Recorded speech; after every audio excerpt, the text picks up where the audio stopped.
Yeah. Great. All right.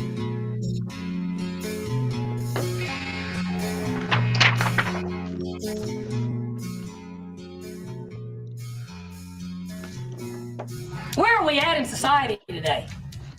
Come after me! I'm a man! I'm 40! Go ahead. Make my day. Every single week, I put my freaking heart and soul into this.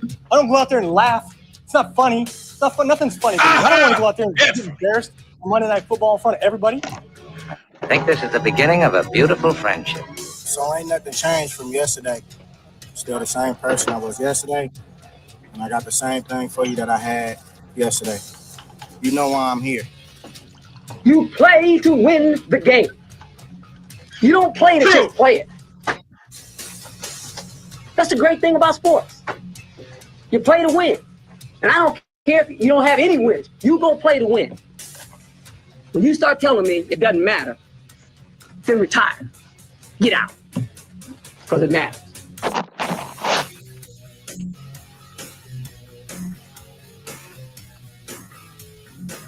All right. You like it when you're a sports fan and your teams are doing well and you have a lot to talk about. And that's where we're sitting here on this March the 7th on this Friday. No, it's not the dulcet tones of Matt Shepard. Dennis Fithian in with you, with Trent Valley, who is here, the voice that you'll hear quite often this morning, along with Shep on X's and BrO's. And it's good to hear you, Trent. Good to see you. Let everybody hear you so they can verify that you're actually here. Dennis, I always look forward to doing the show with you. So I'm fired up today. Shot out of a cannon. Shep later today will be hosting the huge show from Soaring Eagle Casino and Resort. We are running that promotion. You can still get your text in. Text IZZO to 21,000 for your chance to win 2 tickets to Michigan State on Sunday, and you must be there to win. But the silver lining of Shep being gone is always that Dennis and I get to kick it around a little bit, so I'm fired up. Good morning. Yeah, well, it's there's just so many different things to talk about. You know, when it was last year, I hate starting off on the wrong foot, but you know, it is what it is. I was here for after the Lions divisional loss, 45-31 to the Commanders. I know you don't like to be reminded too much about that. It's been, I think it'll be 7 weeks, January 18th, 7 weeks tomorrow. Yes. But my family is just so inconsolable when it came down to that game. My friends, too. It took a long time. You know, I've been through very bad losses before in sports. And you know that they stay with you, and they'll stay with you forever. But to hear my friends the next week for the championship week, the Sunday, where we had historically all got together, there was big parties, squares for all 8 quarters and everything, and everybody was like, no. And I got that one. I kind of got that one. Yeah, it was a hangover from the week before.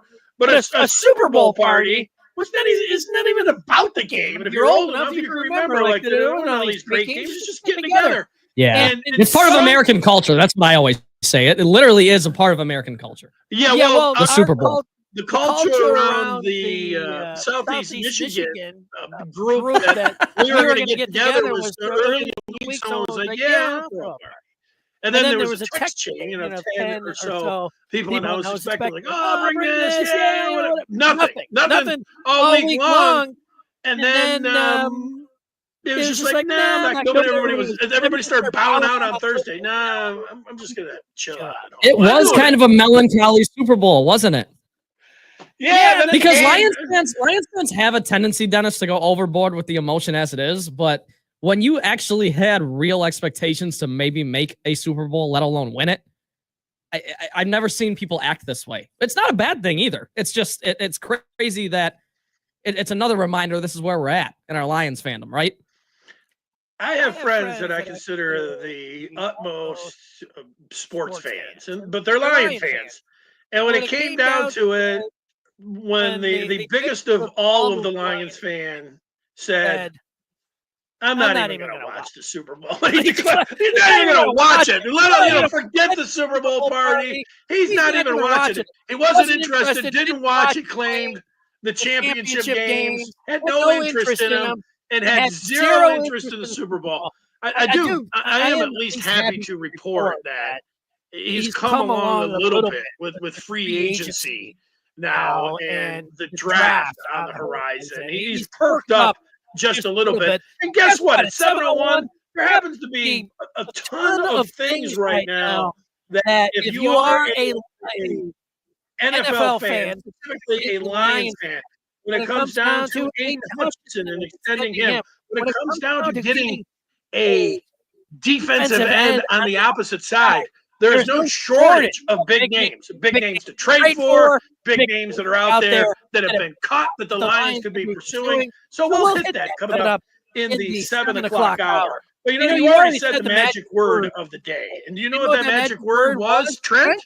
What was it? Izzo. Izzo. Was that the key word for That's tonight, the key right? word. Yeah, text Izzo to 21,000. But yeah, Dennis, kind of a big game last night, huh? Well, I think you got to give congratulations to Michigan State and specifically Tom Izzo. Tom Izzo's been here before. He's done that. He'll deflect and say it's about his team because he knows what to say. I mean, he knows he's a Hall of Fame coach. He understands all of that. And this year, however, heading into the season, there wasn't a lot of talk about Michigan State being a big-time player, certainly on the national scene, and then even in the Big Ten, they were picked. And I was going to say middle of the pack, but the Big Ten has so many teams. They weren't picked in the middle of the pack, but they. Yeah, it's not like you got to separate it into thirds now. Almost, you can't say they're a front runner. You got to say, well, they're in the second third of the Big Ten. I didn't hear anybody saying that Michigan State was going to win the Big Ten this year, and look out, Izzo might be getting his second ring or anything like that. And in fact, there was none of that talk, and that's why for Tom Izzo, the word of the day. If I had to put my vote in today, and today is the day where it becomes a lot clearer. It wasn't this way. It was looking like this for about a week. But I would also vote Tom Izzo as the Big Ten Coach of the Year. Nationally, there's so many guys that he would have a difficult Rick time. Pitino, Bruce Pearl. All those. Well, Pearl's kind of in a somewhat similar position of Izzo is that he's expected. He's got the team. He's done it before. He's a made man.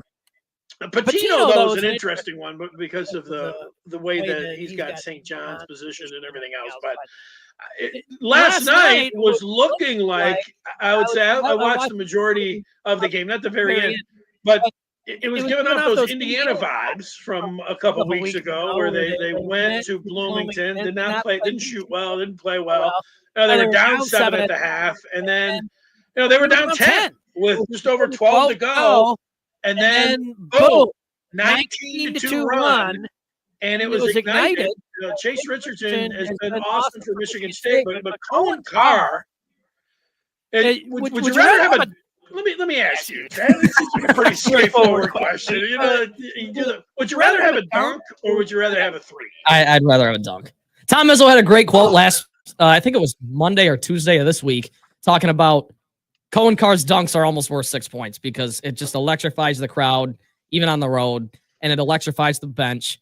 And obviously, it's not literally worth 6 points. And if we're taking this literally, you'd rather have the Steph Curry three. But there is that time where maybe you need to ignite a run, like you talked about the 19-2 run, which is just as much on the defensive end as it is offense, right? But that dunk, it's tough you can count on one hand the amount of shots that would do you better than a dunk from Cohen Carr.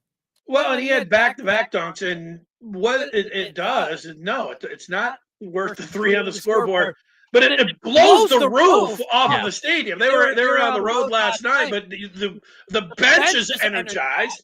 They're going nuts, and there have been two dunks that I've seen from Cohen Carr over the last month where.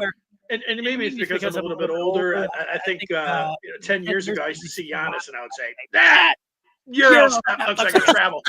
I thought Carr, like, these a couple of these, he's taken off from the 3-point line, and he's not dribbling, but he's so electric. He's so he's such an athlete. It's like, what am I going to be a ref? And be like, no, greatest dunk of all time, dunk machine. No. All right. So congratulations to Michigan State, the outright Big Ten champs. Well, it's trading deadline day for the Red Wings, and they're limping into the deadline. We will get to the Wing Wheelers straight ahead here on X's and Bros on the Michigan Sports Network. Saturday, April 5th, Soaring Eagle Casino becomes Daryl's house. Don't miss a legend live, Daryl Hall, with special guest Glenn Tilbrook of Squeeze. Tickets start at $62 and they're on sale now at the box office and Turning myself up? Yeah, I can do it. I'll just have to take the headsets off during the break. That's the max.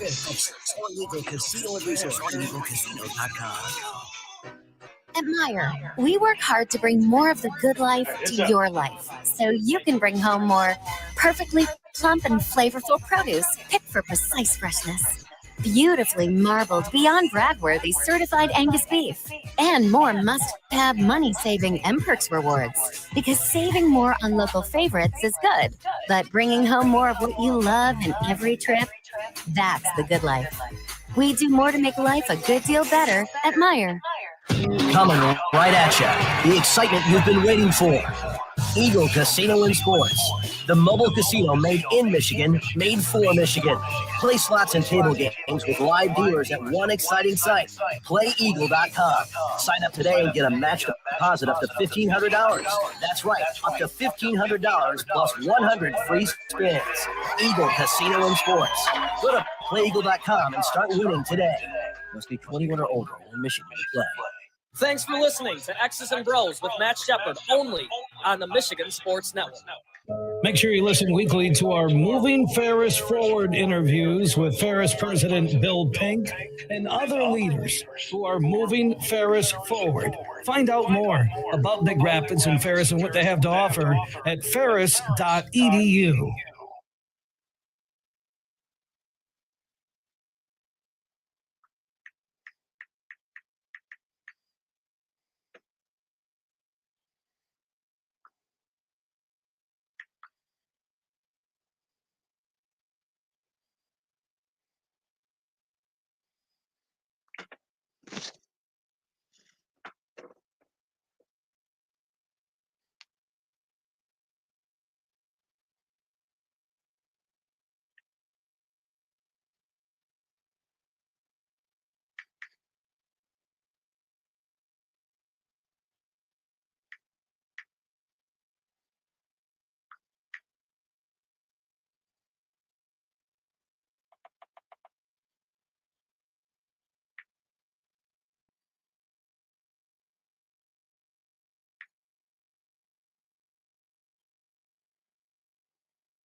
Oh, Tom Izzo.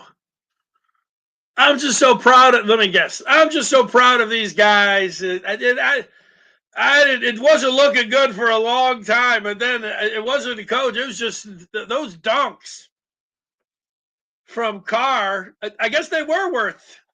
I guess they actually did. It was a 19-2 run. He did score a couple touchdowns there.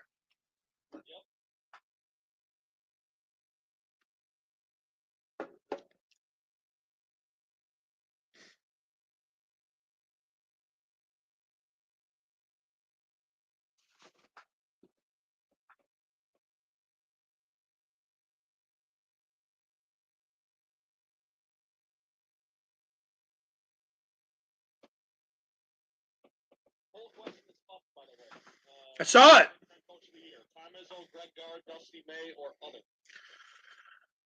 Yeah, I think Guard was, if he would have won the Big Ten, those and Dusty May, those guys have had good years, but hasn't happened much this year. But in my humble opinion, we tried to change our identity, and all of a sudden we're going to be pretty boys and shoot 16 threes and a half and this, that, and the other thing. We didn't guard anybody. They were killing us in every way, shape, and form. And did we wear them down a little bit? Maybe. We've done that to a lot of people. Did we just check a little better? Maybe. But we got outplayed a majority of that team, and yet I do give my team credit for having some character on the road to come back when it didn't seem like it was our night.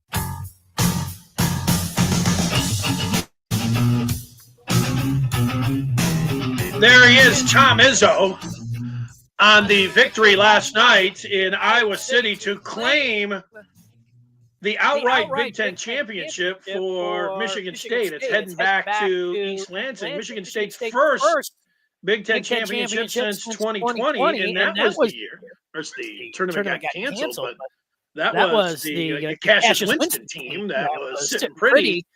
And a lot of Michigan State fans were thinking this is our year to win the national championship. I don't think many were thinking that this year, but here you are. And it is something that we'll be exploring this morning, MSU and their ceiling as March unfolds. Welcome in. Dennis Fithian in for Matt Shepard. Trent Valley is here. We're going to get to some Red Wings coming up this segment. We got Pistons ahead this hour, and then the Lions at 7:01. And what they're going to do in the defensive, what they're going to do opposite of Aiden Hutchinson. What they're going to do with Aiden Hutchinson, what they're going to do opposite of Aiden Hutchinson. We will get to that coming up at 7:01.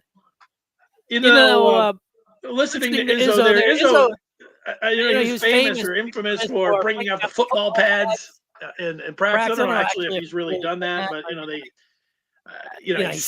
people had said that he had done that in the past, and he's talking about checking. We're getting ready to talk about hockey. Yeah, check up, get ready, and there he is.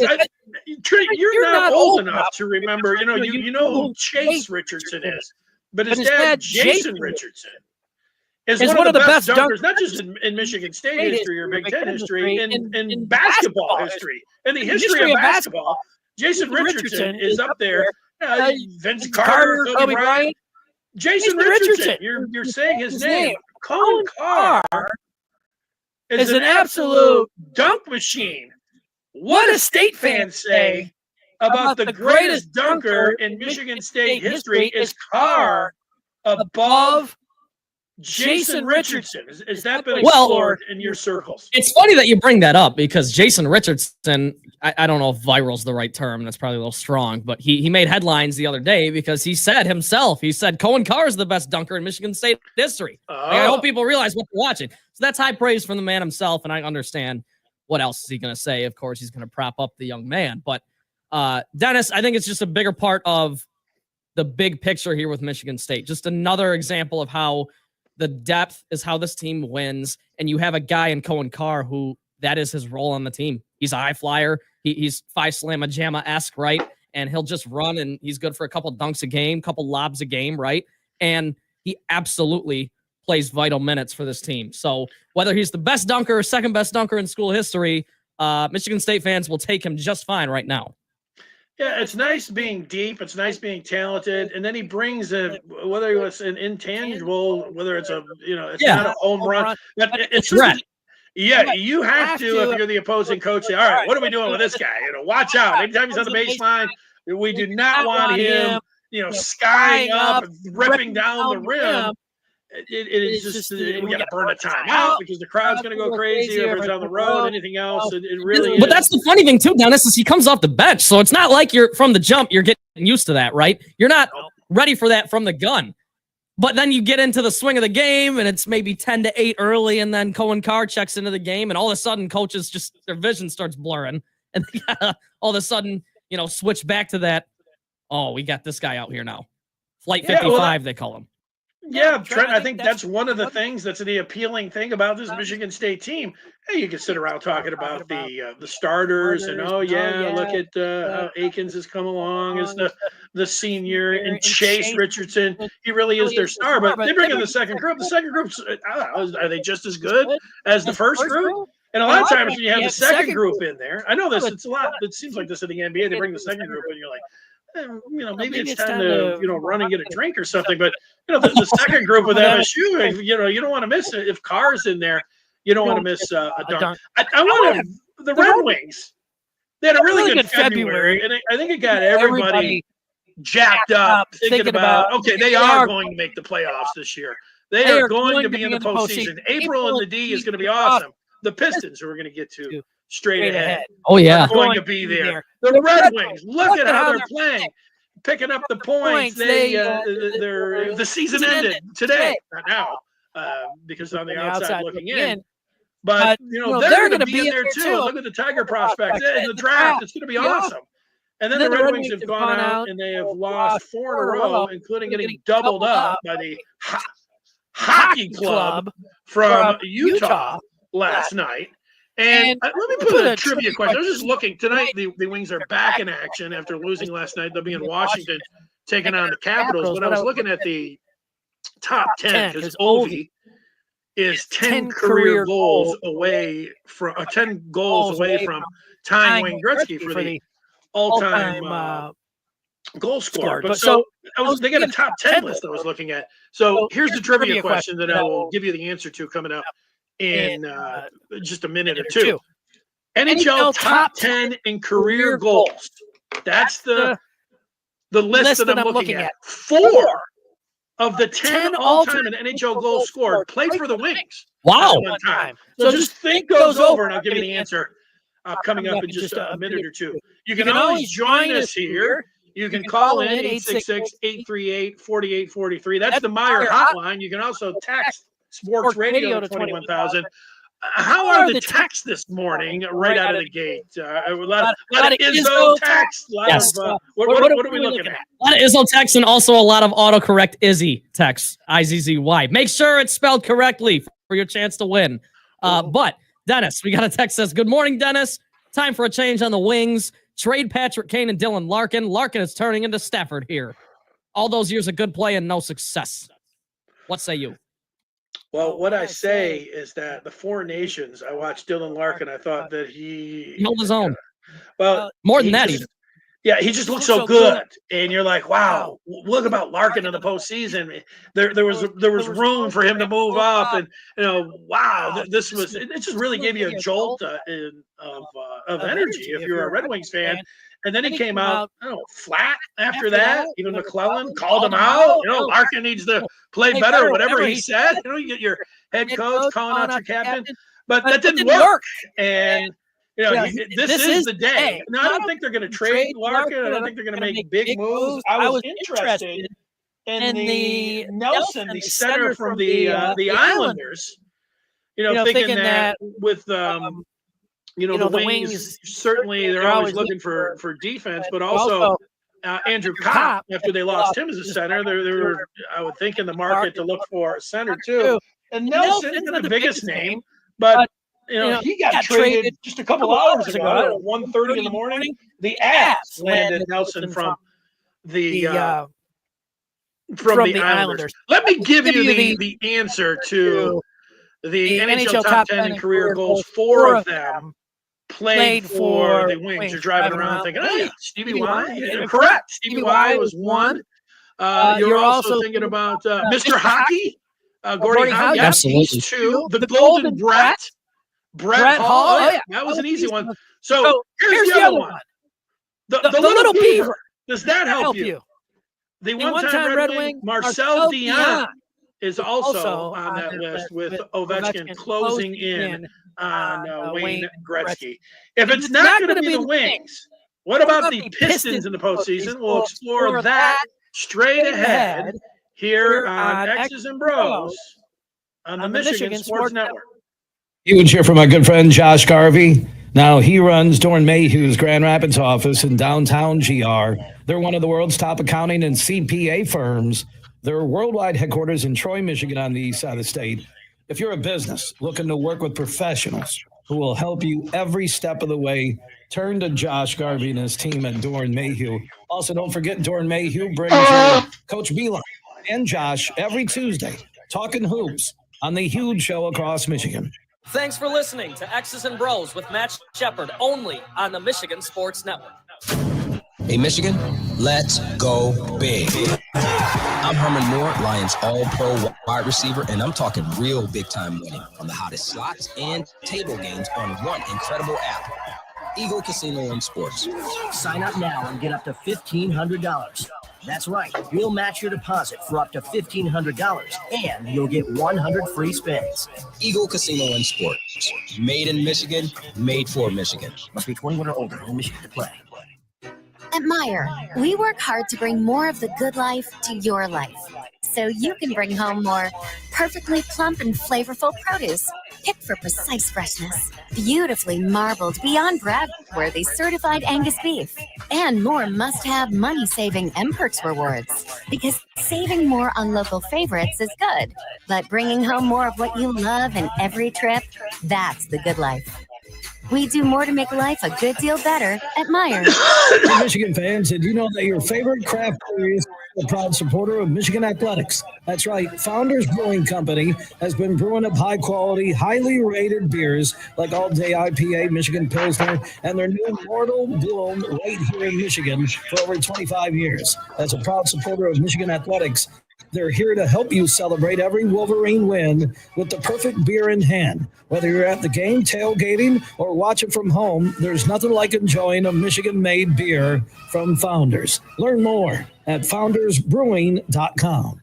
You're listening to X's and Bros with Matt Shepard on the Michigan Sports Network. And if you missed any of today's show, be sure to check out our podcast on Spotify, Apple Podcasts, anywhere you find your podcasts to find the greatest hits from every day's show.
Dennis. Yeah.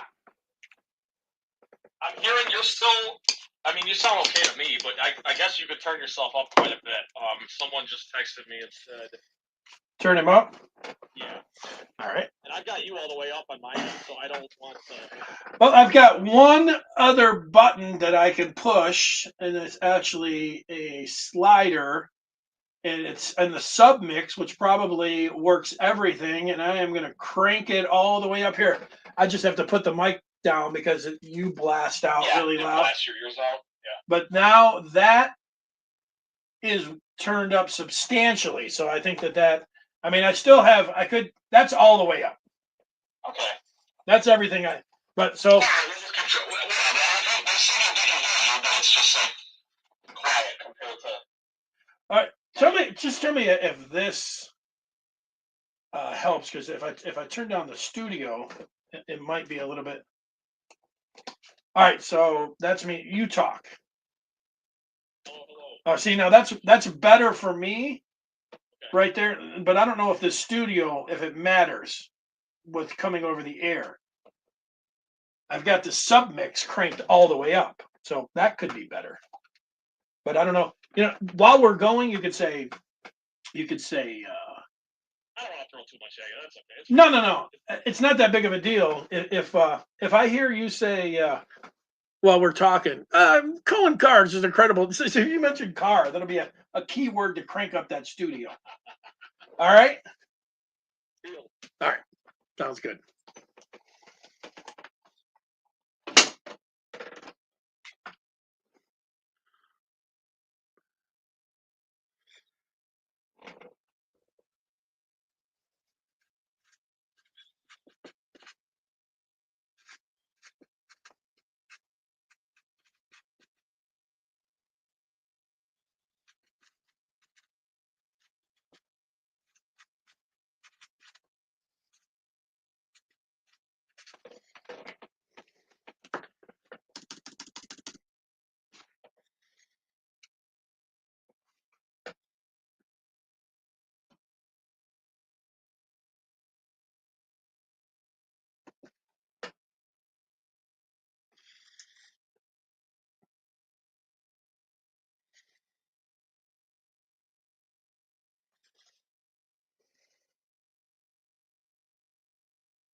Ooh. All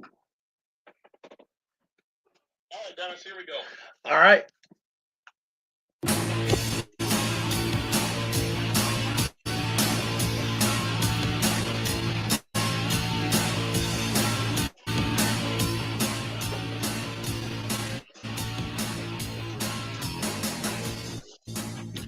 $6:35 here on X's and Bros. Dennis Fithian in for Matt Shepard, TB. Trent Bally is here. We turn our attention. We talked about the Red Wings. The trading deadline, 3 o'clock today. The Red Wings limped into the deadline. And we did have a text last segment saying the Red Wings should be sellers, not buyers. Even though they're 1 point out of the wild card. Now, it's an understandable reaction, but also one that I'm not going to agree with. But you can jump in on that. Coming up at the top of the hour, we're going to get into the lines. So don't worry. You like the NFL, you want to talk pass rushers, we're going to be right there with you. We will be talking about them, and we have continued to congratulate Michigan State on getting their outright Big Ten title. We'll have a lot more about MSU as the morning unfolds. Wanted to turn our attention to another Detroit team and one that is out on the West Coast, and one that is going to be taking on the Golden State Warriors tomorrow night, and that is the Detroit Pistons. If you want to join us on any of it, you can use that text. Text Sports Radio to 21,000. We have the sports poll. It is up, and you can vote on that at XB Mornings. And Trent, what is the poll this morning have to do? Yeah, we want to know from you, who should win Big Ten Men's Basketball Coach of the Year? Is it Tom Izzo? Is it Dusty May? Is it Greg Gard? Or other? I do think you can make a strong case for those three. Shep and I talked a little bit yesterday about how that seems to be the three viable options. I think I know where this is going to go. I think Tom Izzo will probably win the poll, but make your voice heard. Go vote. Yeah, well, you only have to go to the NFL last year when it looked like Dan Campbell was a shoe-in for NFL Coach of the Year. Nothing's a sure thing, right? And who did he beat in that final game to get the number one seed? Kevin O'Connell. Right. And who was the Coach of the Year?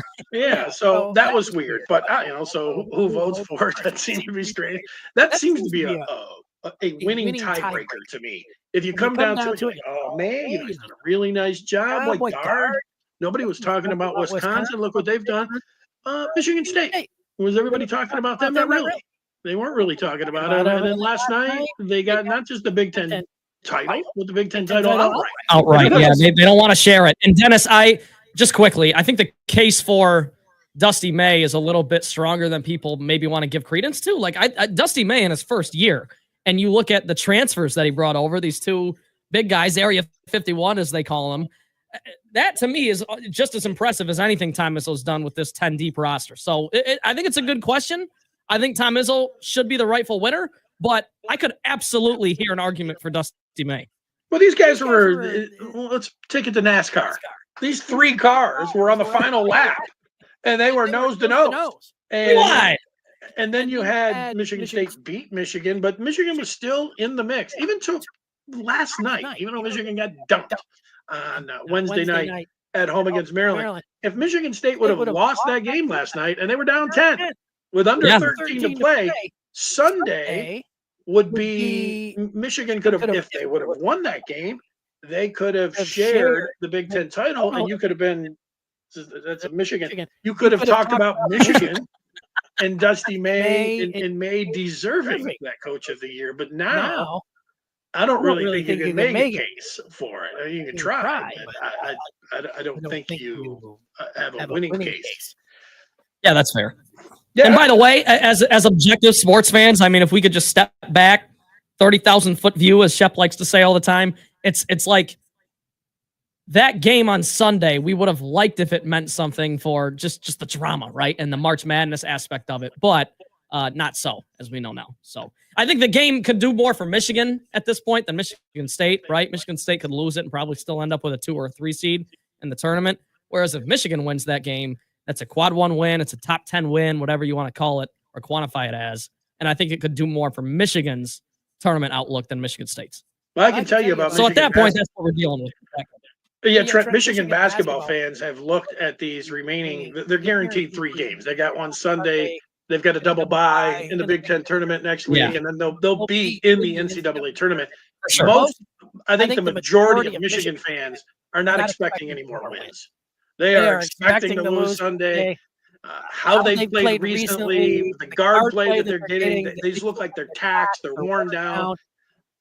And you're in the category or in the realm of anything can happen. Sure, they can win a game in the Big Ten tournament. Sure, they can win an NCAA tournament, but they will also be one of those teams when we do get to March and the NCAA tournament that a lot of people, and I've already seen it, they're the most overrated team. They will be susceptible. There will be a lot of people in their brackets. Whoever, we can say it right now, mark it down, whoever Michigan plays in the tournament, there will be a lot of people selecting the other team as an upset over Michigan. We do see a couple of those every year, right? I mean, ironically, Danny Wolf at Yale last year as a 13 seed took down Auburn in round 1, I think it was. That's true. Was it? That was Auburn. Yeah, it was Auburn. But anyways, my point is just people will. There's always a chic pick for a 5-12 upset or a 4-13 or something like that. I will say nobody's necessarily lining up to play Vlad Golden and Danny Wolf. So we'll see on Sunday, regardless. We will see. You're right about that. Now how about the Pistons? And they're out west, so they're a little bit out of people that are listening right now that are getting up at 5 o'clock in the morning. 6 o'clock in the morning, you probably didn't see James Harden put up 50 points on him the other night as that game didn't start till after 9 o'clock. Maybe you're somebody that can operate on 2-3 hours of sleep, but 10:30 tip. Oof. They're currently sitting with the 6 seed, but they're just a game out of the 5 seed and just 2 games out of being the 4 seed in the Eastern Conference. And they do take on Golden State tomorrow night, but they really this is a team that is interesting for mostly the first time in 16 years. Yeah, they played the Bucks in the playoffs a couple years ago when they got swept. But that team had Andre Drummond, and they just weren't a real Pistons team. In that they didn't work hard. What about defense? And you'd say, well, you can't. That was the argument back then. Like you just can't always be the team that you were before. What you are now, it's a different NBA. But people didn't gravitate towards it. But now. You have Cunningham, who is obviously an all-star and is leading the way, and you have to have that. But the rest of the team, when you look at them, they have a real nice starting 5, and then they have a real nice second group, but their calling card appears to be defense.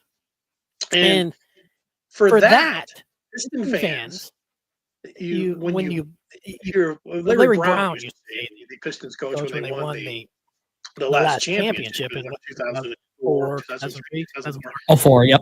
Yep. He used to say, play the right way. The Pistons are playing it the right way, and Piston fans will like that because they are playing defense and team ball. And of course, that was the bad boys calling card too, was defense and playing the right way. And this team has that, and nobody signifies it more than Asar Thompson. I don't know if it was 2 months ago, a month ago, something like that. I was listening to these basketball experts on this pod, and I just kind of had it on in the background.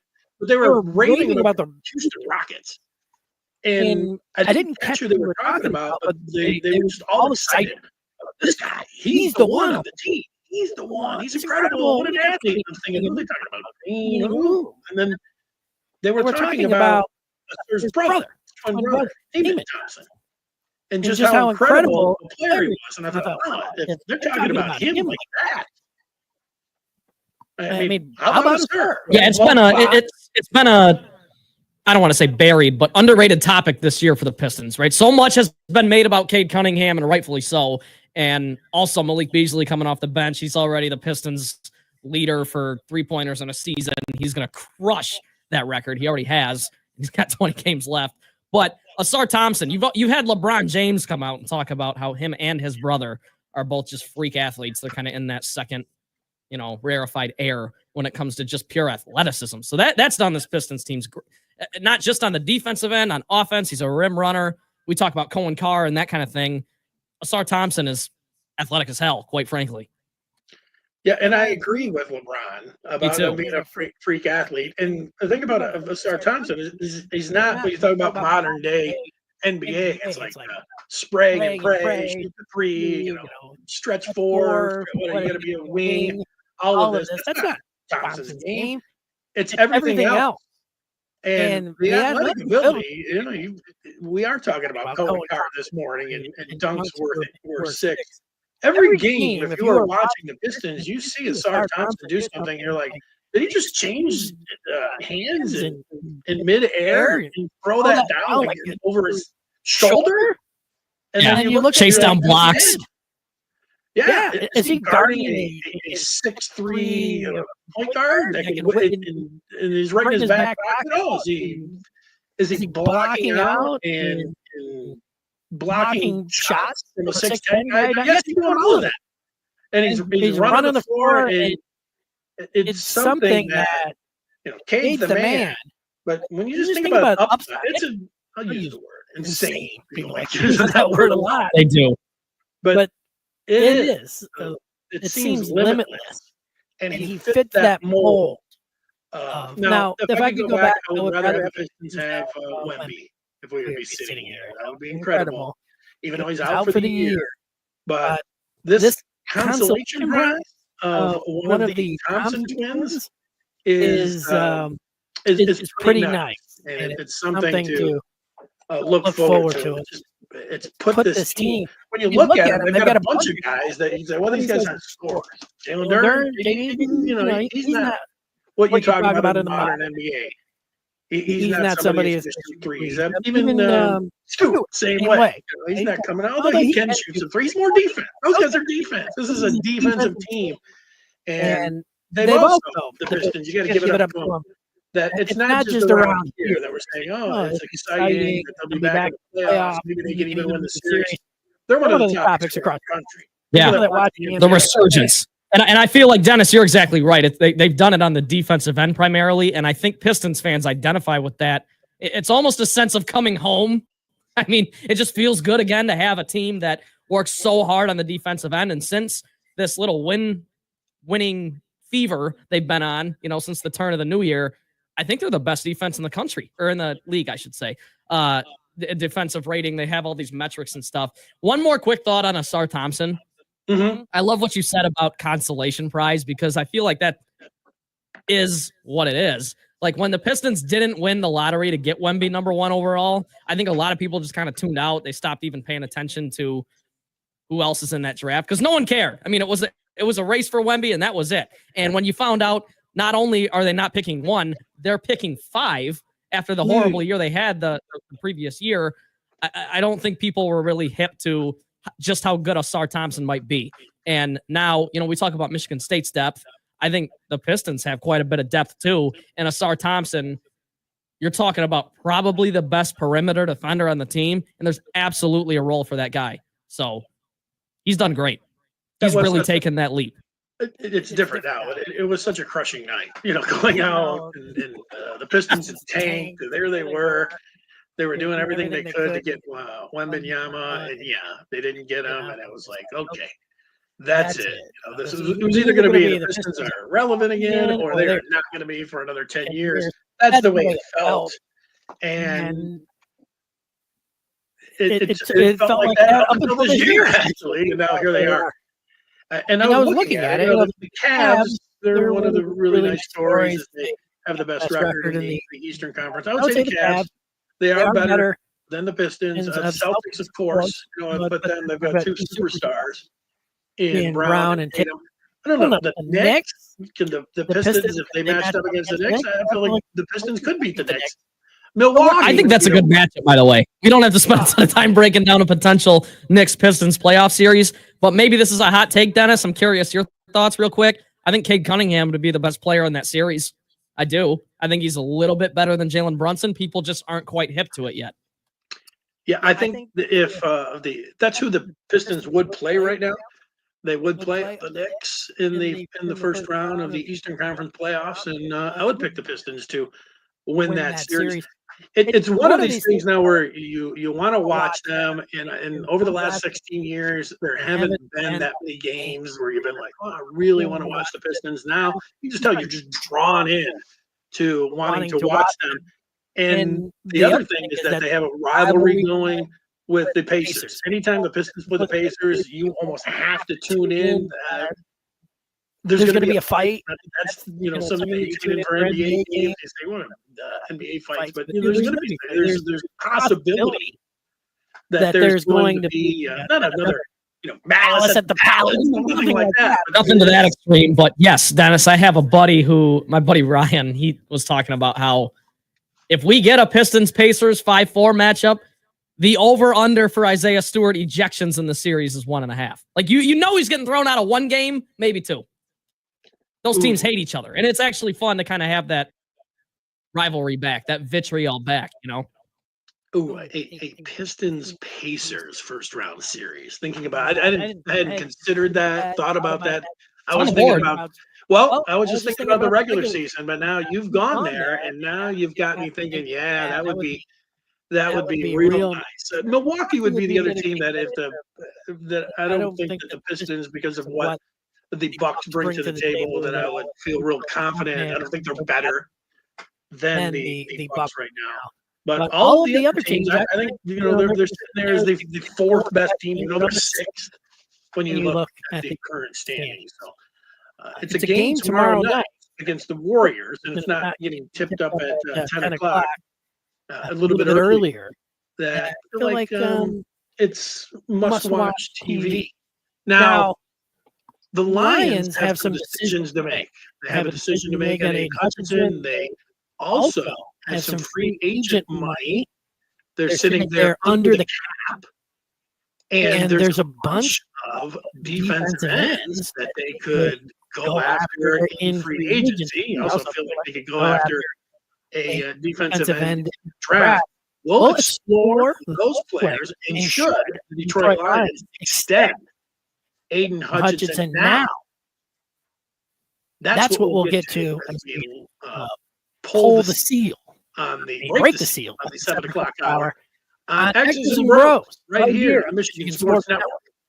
Huge here for the Michigan High School Athletic Association. You can stay up to date on the latest from Lansing 24/7 at MHSAA.com, at MHSAA on Twitter, and MHSAA on Facebook. The latest news, press releases, and stories connected to every high school in the state of Michigan, available for you 24/7 from the Michigan High School Athletic Association. Log on to MHSAA.com, at MHSAA on Twitter, and MHSAA on Facebook. And if you're looking for archive boys and girls high school sports, MHSAA.TV. That's MHSAA.TV. 24/7, everything you need to know about high school sports in Michigan. Log on to MHSAA.com. It's time to go on the court. DraftKings Sportsbook is an official sports betting partner of the NFL. Download the DraftKings Sports app today and use code HUGE for a special offer when you sign up. That's code HUGE only at DraftKings Sportsbook. Trent Valley here. The Pistons were clipped by LA on Wednesday thanks in large part to 50 points from former league MVP James Harden. His first 50-point performance with the Clippers. He now has just one fewer 50-point game in his career than the late, great Kobe Bryant. Cade Cunningham did voice his frustration with the officiating after the game, as he himself had 37 points, but just 6 free throw attempts to Harden's 20. It wasn't long ago that Cade mentioned he believes the Pistons are still trying to earn the league's respect. Now a game and a half back of the Pacers for the 5 seed, Detroit gets a rare couple days off before continuing their West Coast trip, with the Warriors tonight and the Chauncey Billups coached Trailblazers on Sunday. Coming right at you, the excitement you've been waiting for. Eagle Casino and Sports. The mobile casino made in Michigan, made for Michigan. Play slots and table games with live viewers at one exciting site. PlayEagle.com. Sign up today and get a match deposit up to $1,500. That's right, up to $1,500 plus 100 free spins. Eagle Casino and Sports. Go to PlayEagle.com and start winning today. Must be 21 or older in Michigan to play. The Freddie the Pizza Man Foundation is dedicated to providing support to families and Michigan schools touched by autism. We invite you to join us in supporting these families and schools by making a donation at FreddyThePizzaMan.com. With your donation, you can help provide essential resources that can make a real impact. Visit FreddyThePizzaMan.com to make a donation and to learn more about the foundation's mission. That's FREDI, thepizzaman.com. Together, we can make a difference. At Meijer, we work hard to bring more of the good life to your life, so you can bring home more perfectly plump and flavorful produce for precise freshness, beautifully marbled, beyond brag-worthy certified Angus beef, and more must-have money-saving Anchors rewards. Because saving more on local favorites is good, but bringing home more of what you love in every trip, that's the good life. We do more to make life a good deal better at Meijer. You've heard him on Kill Tony, the #1 live podcast in the world. He's always working on our crap, macaroni and cheese. Friday, March 14th, Tony Hinchcliffe at Soaring Eagle. Your blood is delicious. Tickets start at $72 and are on sale now at the box office or etix.com. Check out the hottest comedy of 2025, Tony Hinchcliffe, March 14th at Soaring Eagle Casino and Resort. Relax, I only have so much time. I'm killing too hard. More at SoaringEagleCasino.com.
Wait on that.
We have a caller, Dennis. Now you're talking. We have a caller. What's his name? Oh, nice.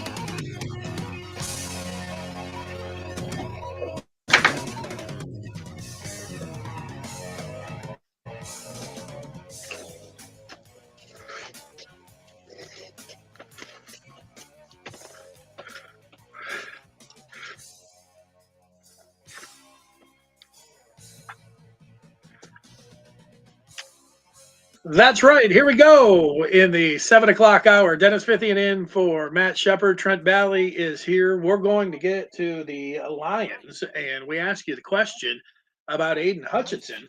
And if you were the Lions, we know that Hutchinson got hurt last year, broke his leg. If you were the Lions, what would you do with Aiden Hutchinson? Like, you have an opportunity to extend him, and you've seen what the Lions have done with their other core players. They've extended him, and you realize that it saves you money in the long run. And I think we all would agree that Aiden Hutchinson is part of the Lions. He's 24 years old. He is a big part of the long-term plans. But you have an opportunity where you could just have him at 11 million this year. You got a fifth-year option next year that you could pick up. Then you have the other things that you could do with him, like franchise tag, or you could go the route that they did with Sewell and Amon-Ra, and you could extend him. So if you were the Lions, what would you do with Aiden Hutchinson? First hour, we talked about Michigan State winning the Big Ten title outright. We looked at the Pistons, the Resurgent State and Company Pistons, and what they have meant to Detroit basketball this year. And then the Wings, they are not too far out of our minds either, even though they're on a 4-game slide. The trading deadline is at 3 o'clock today. And will this 4-game slide alter their plans? You can get in on any of it. 866-838-4843. That's the Meyer hotline. You can text us. Text Sports Radio, one word, to 21,000. That's the way it's done. Let's go to the phones. And here is Freddie, who joins us here on X's and BrO's. Good morning, Dennis. Good to hear you on the radio this morning. Well, it's good to hear your voice on the radio this morning. So I didn't call about Aiden Hutchinson. I don't want to talk about him, but I want to say this. I have these discussions with my friends a lot, and some friends that you know as well too. And I always say, if Aiden Hutchinson played for Michigan State, how would people feel about him in town? And would they want to trade him straight up for Myles Garrett if he played for Michigan State? I always say, hell yes, they would. But the fact that he played for Michigan makes it a different dynamic. It's just fun to talk about, just because of where he played, and we know how popular Michigan is in town versus Michigan State. So I think it's funny. So I called because we're in March, and Dennis, can you imagine 1 year ago today we'd be talking that the Tigers made it farther in the playoffs than the Lions did. The Pistons can actually win in the playoffs, and the Red Wings are basically the same thing as last year. Could you have said that a year ago today? No, that's one of those things, Freddie, where we sit around and you have those, the parlays, and you have all these things with gambling that you can do. And if somebody was, putting those, all those different ingredients in there to hit like that, you'd have long odds on that. I would not have put my money on that. I'd have said, no, I'll just save my money. I'll book it, I would have said. Specifically the Tigers, especially when it was like mid-August or early August. I would have booked it. Yeah. Thanks to Jim Leland, when he guys retired, or his number retired, everything changed after that. But I called because the Pistons are interesting. I've texted the show a few times, and Shep doesn't read them about Sir Thompson, but he is the difference on this team. And I remember when he was drafted, and I'm glad Troy Weaver's out of here. But Troy Weaver, if you remember, he talked about defense a lot. He wanted to build around defense, and people laughed at him. It's like, how can you build around defense in today's NBA? And Sir Thompson has really been the difference since he's been back. You could look at the record since he's been back. He's been the difference. Even Rick Mahorn, I've listened to him on the radio saying, hey, when things were kind of struggling a little bit, he should be starting at center. The kid's athletic. He can play defense. He can rebound. He does all the little work. And it's shown since he's been here. And Trajan Langdon and Scott Harris, I mean, they almost like mirror each other, that they took over two bad situations, but a lot of talent on the team, and they made a few tweaks. And look at the Pistons. You get a few shooters, and things turned around. So I just thought, you know, the Pistons are a great story. I enjoy. They're one of my favorite teams to watch in town. If I had to pick one, it would be the Pistons when they're playing well. When they're playing bad, it's terrible. So, but it's fun. And then the last thing I'm the one that sent the text about Dylan Larkin, Dennis. Yeah. You know, we like Dylan Larkin. He's a popular guy. We loved Matthew Stafford when he was in town. But you know, I'm always a big believer. You don't root for the player. You root for the name on the front of the jersey. You root for the team, right? The team's been in disarray really for almost a decade now, and is it time we start looking at maybe making a change that way, bringing in some new blood, and he might bring you the most in return? Patrick Kane for me is he should go to a contender. That's where he should go. His career is on the end of at the end of his career. But Dylan Larkin, I know you don't agree, but what would you do if you wouldn't trade Dylan Larkin? Well, they're only a game out of the playoffs, so I would look to get a second line center and a right shooting defenseman. That's what they need. So they need to make two moves, but you know, a big splash. You're going to have to give up some younger players. The thing that when it comes down to the Wings, that would be in your defense is that Steve Yzerman, you know, sat around and everybody was like, okay, it's time to make a move with the head coach. And Yzerman, you know, that's not been his MO. And then he did. And then look what happened. It completely changed everything up. So like what you're talking about, where it's a gigantic move, moving core pieces and really going for it, resetting the whole thing because they haven't liked how they played in the last 4 games, and it would completely alter the course of everything. I'm not thinking doing anything that drastic when it comes down to it. And if I thought they could win, I look at the goaltending. They're not, even though they could make the playoffs, they still don't feel like that they could make a run in the playoffs. That's why I am hesitant to take any big swings as we sit here this morning. Well, you know, you said one thing that you said second line center. See, that's to me, that's what Dylan Larkin is, a second line center, maybe even a third line center on a really good team. And that's why I would consider trading him, because we need that first line center, right? So I don't know if you agree with that or not, but isn't Dylan Larkin playing first line center here when he probably should be second or third? And I don't know why they don't call up Sebastian Cossa, even as a backup. Bring up the young kid and infuse some flavor in this team. I mean, he's got to do something because it's really looking the same as last year. It's unfortunate. Well, if they go, players on that team. If it ends up going the way that it did last year, which there was an excitement for about a week and everybody was pumped up and the Little Caesars Arena was alive and it felt like it was going to be postseason and then it fell flat on their face. They can't do that this year. If they do that, then Freddie, to your point, I think there's no sacred cows or anything on this team. They get to the offseason, and that includes Yzerman. All right. If you were the Lions, what would you do with Hutch? We'll explore all those things that Freddie had to say as well. Coming up straight ahead here on X's and Bros on the Michigan Sports Network.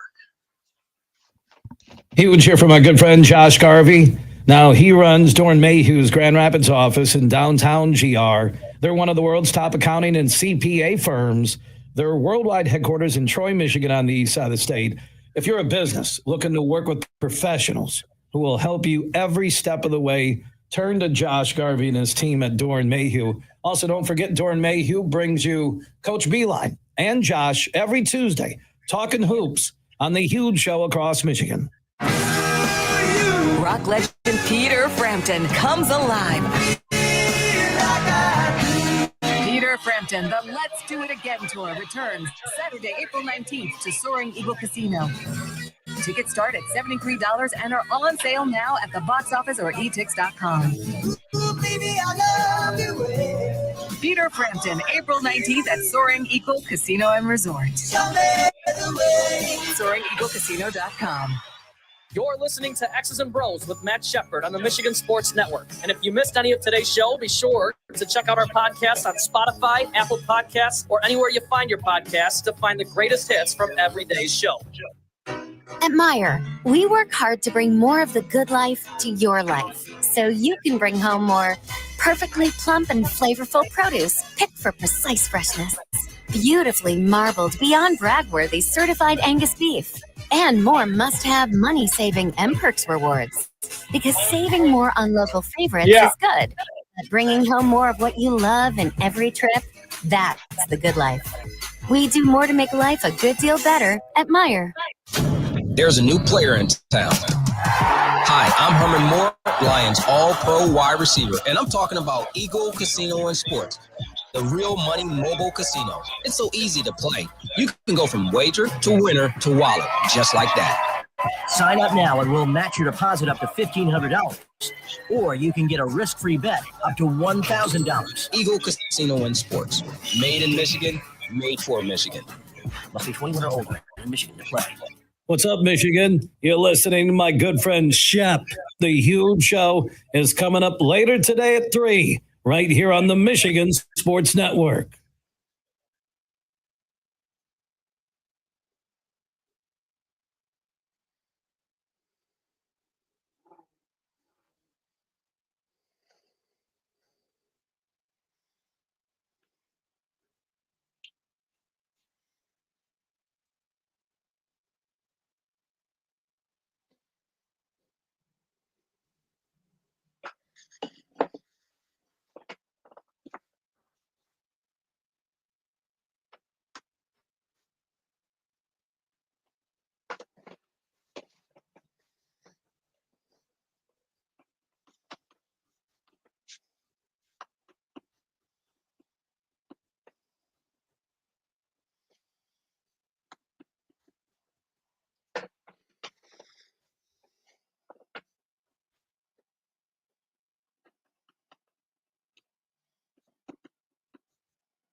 You drink coffee, Dennis?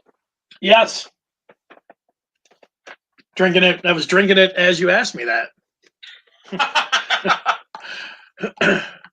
What about you? I do Red Bull. I don't love coffee. I don't love the taste. I can do it, but it has to be like loaded up with all the sugar and the cream and stuff. And at that point, I feel like it just kind of defeats the purpose. Yeah, I mean, I just drink it black, but if I was on some Red Bull, I'm a pretty excitable person to begin with. Red Bull, man, I have done a little. I start screaming and yelling. It's a little bit too much. My motor's going. I'm running too hot. Then, have you already had a Red Bull? I'm like halfway done with my little 8-ouncer this morning.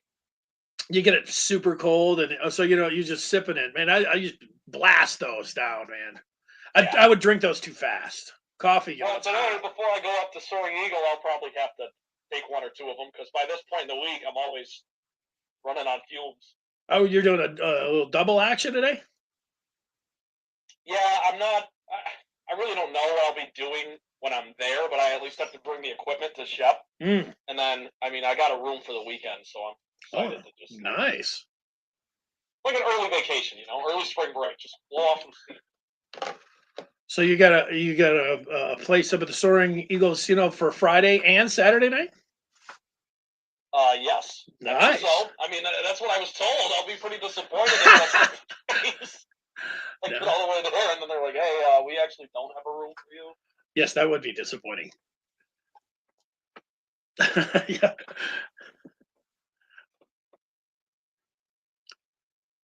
Okay, Dennis, here we go. All right.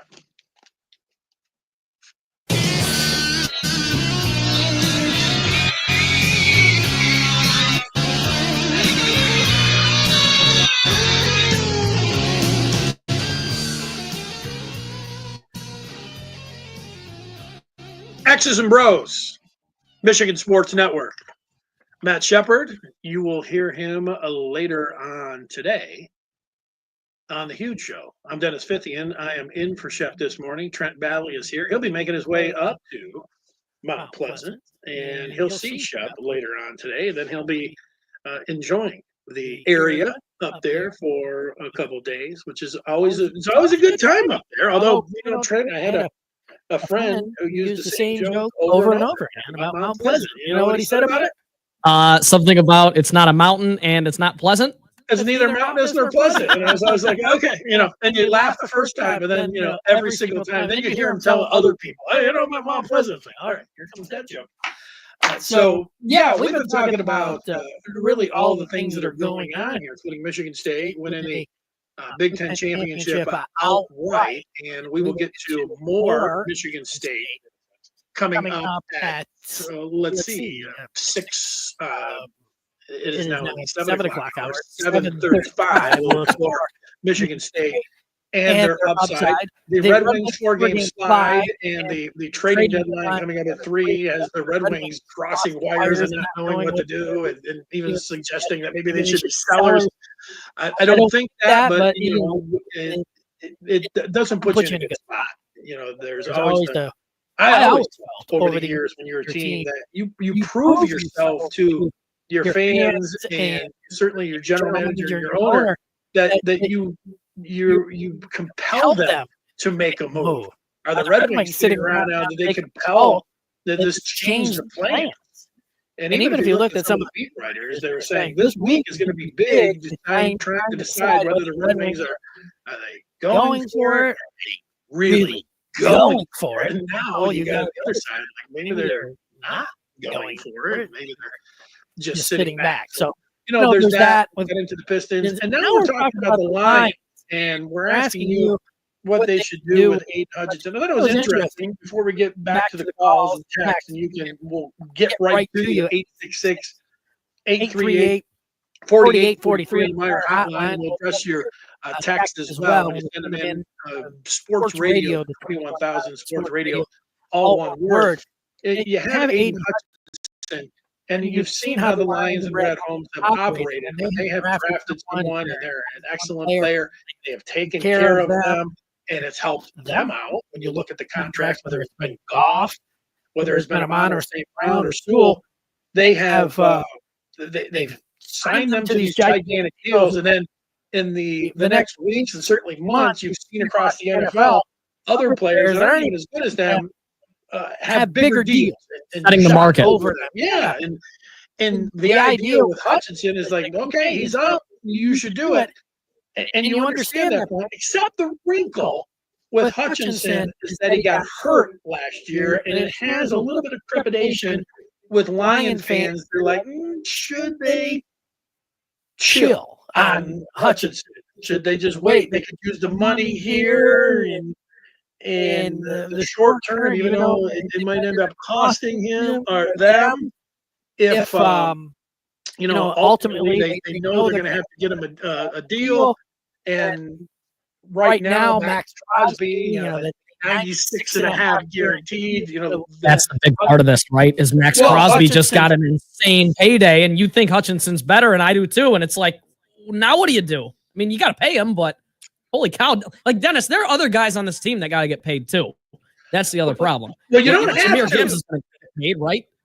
I think you can make the case if you're the Lions and how they've gone about this, and you could say, oh yeah, we'll just give them $100 million guaranteed, and because the next guys they're going to be getting 110, you're going to have to pay them 120. Yeah. And so why not save that money? Because especially I think the thing is, and this is not the thing that we really know about, it's out there, is that if they look at the medicals and they feel like this was a clean break. Hutchinson was hurt at Michigan with an ankle injury. He was able to come back and even as a better player. And that's the idea here, that he last year when he got hurt, he was one of the top 5 defensive players in the NFL. He was on track to maybe win Defensive Player of the Year. The tear he was on. He was great. And so if you feel like he's going to be able to come back, and it's not going to be something like the knees sometimes or Achilles, where it takes a whole calendar year after that to get back up to speed. This is something, if you're the Lions and you're the medical staff and they come to Brad Holmes and say, he should be fine. He should be back to Aiden Hutchinson from game one. And then maybe they will just say, okay, let's do it. But if you're the Lions and you're talking to Hutchinson's representative and Aiden, can you say, look, we have to see it. And that's why we're not doing this. And so we're going to play this out. So they have that option. And I think a lot of Lions fans feel like that's the door to take. Be cautious, play it out. Plus, you can use a little bit of that money this year to do something. And it will cost you on the back end. But I feel like the Lions fans are ready to be cautious and slow play Hutchinson a little bit on this new deal because they can. I don't think there's a wrong answer if you're a Lions fan. If you're thinking, they can slow play it. To me, if I feel like the medicals, if the Lions staff feels like he's going to be that guy, you know that you're going to have to pay him. You know it. So I would go ahead and do it. We saw the Lions do that, by the way, with Amon-Ra St. Brown. They did it with Jared Goff, getting out in front of it.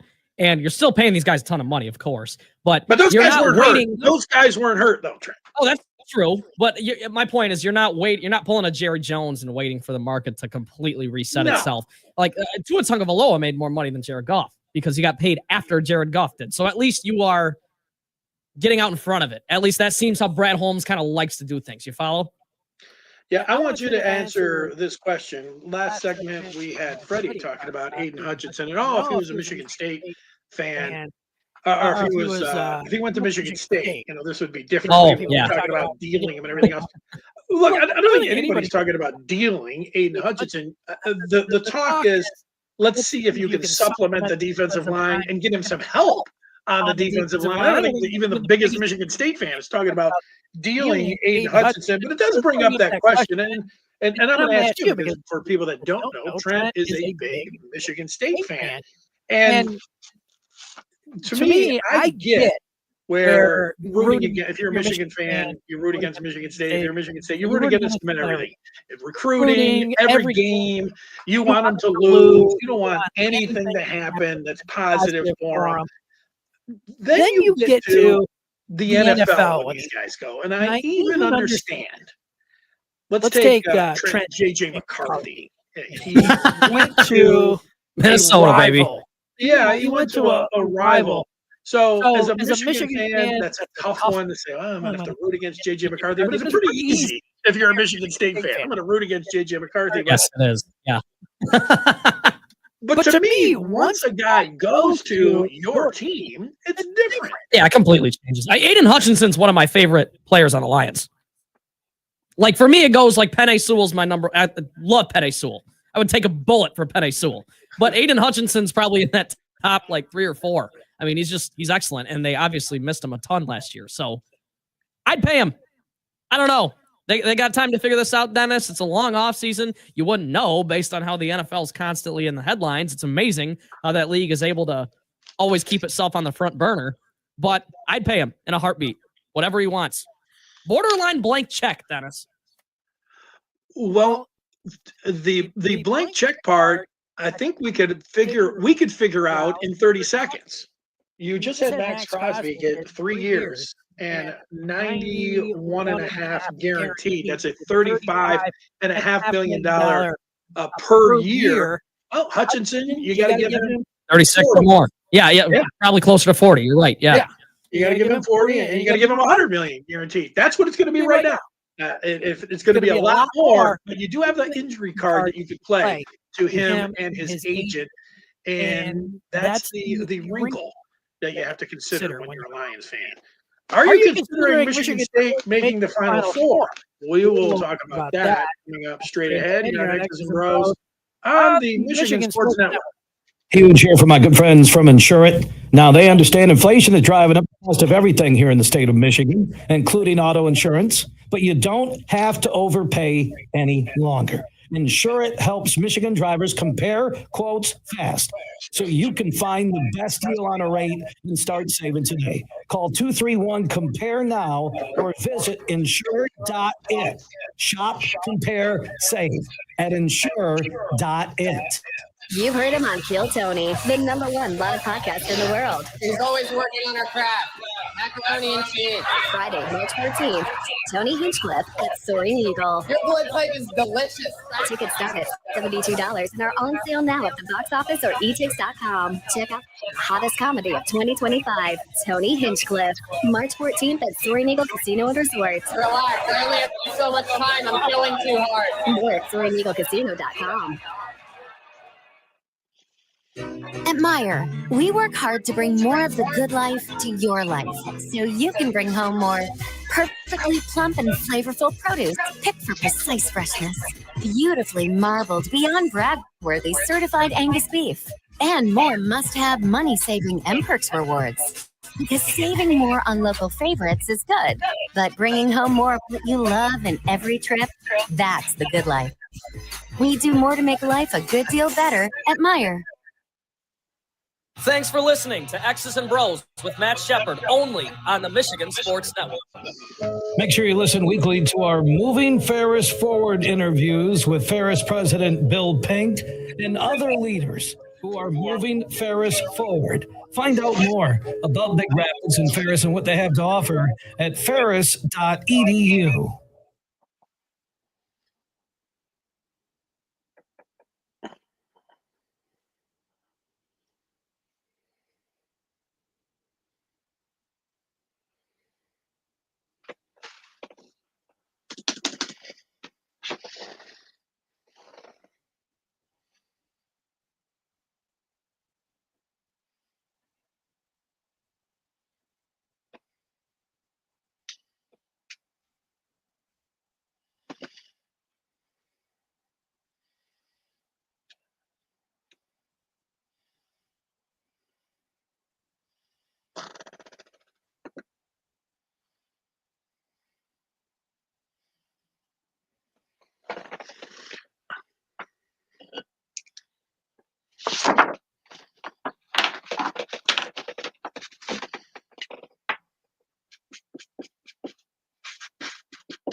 I'll play that Izzo sound again coming back. Just because it's Perfect. been like an hour and a half. It's perfect. Absolutely perfect.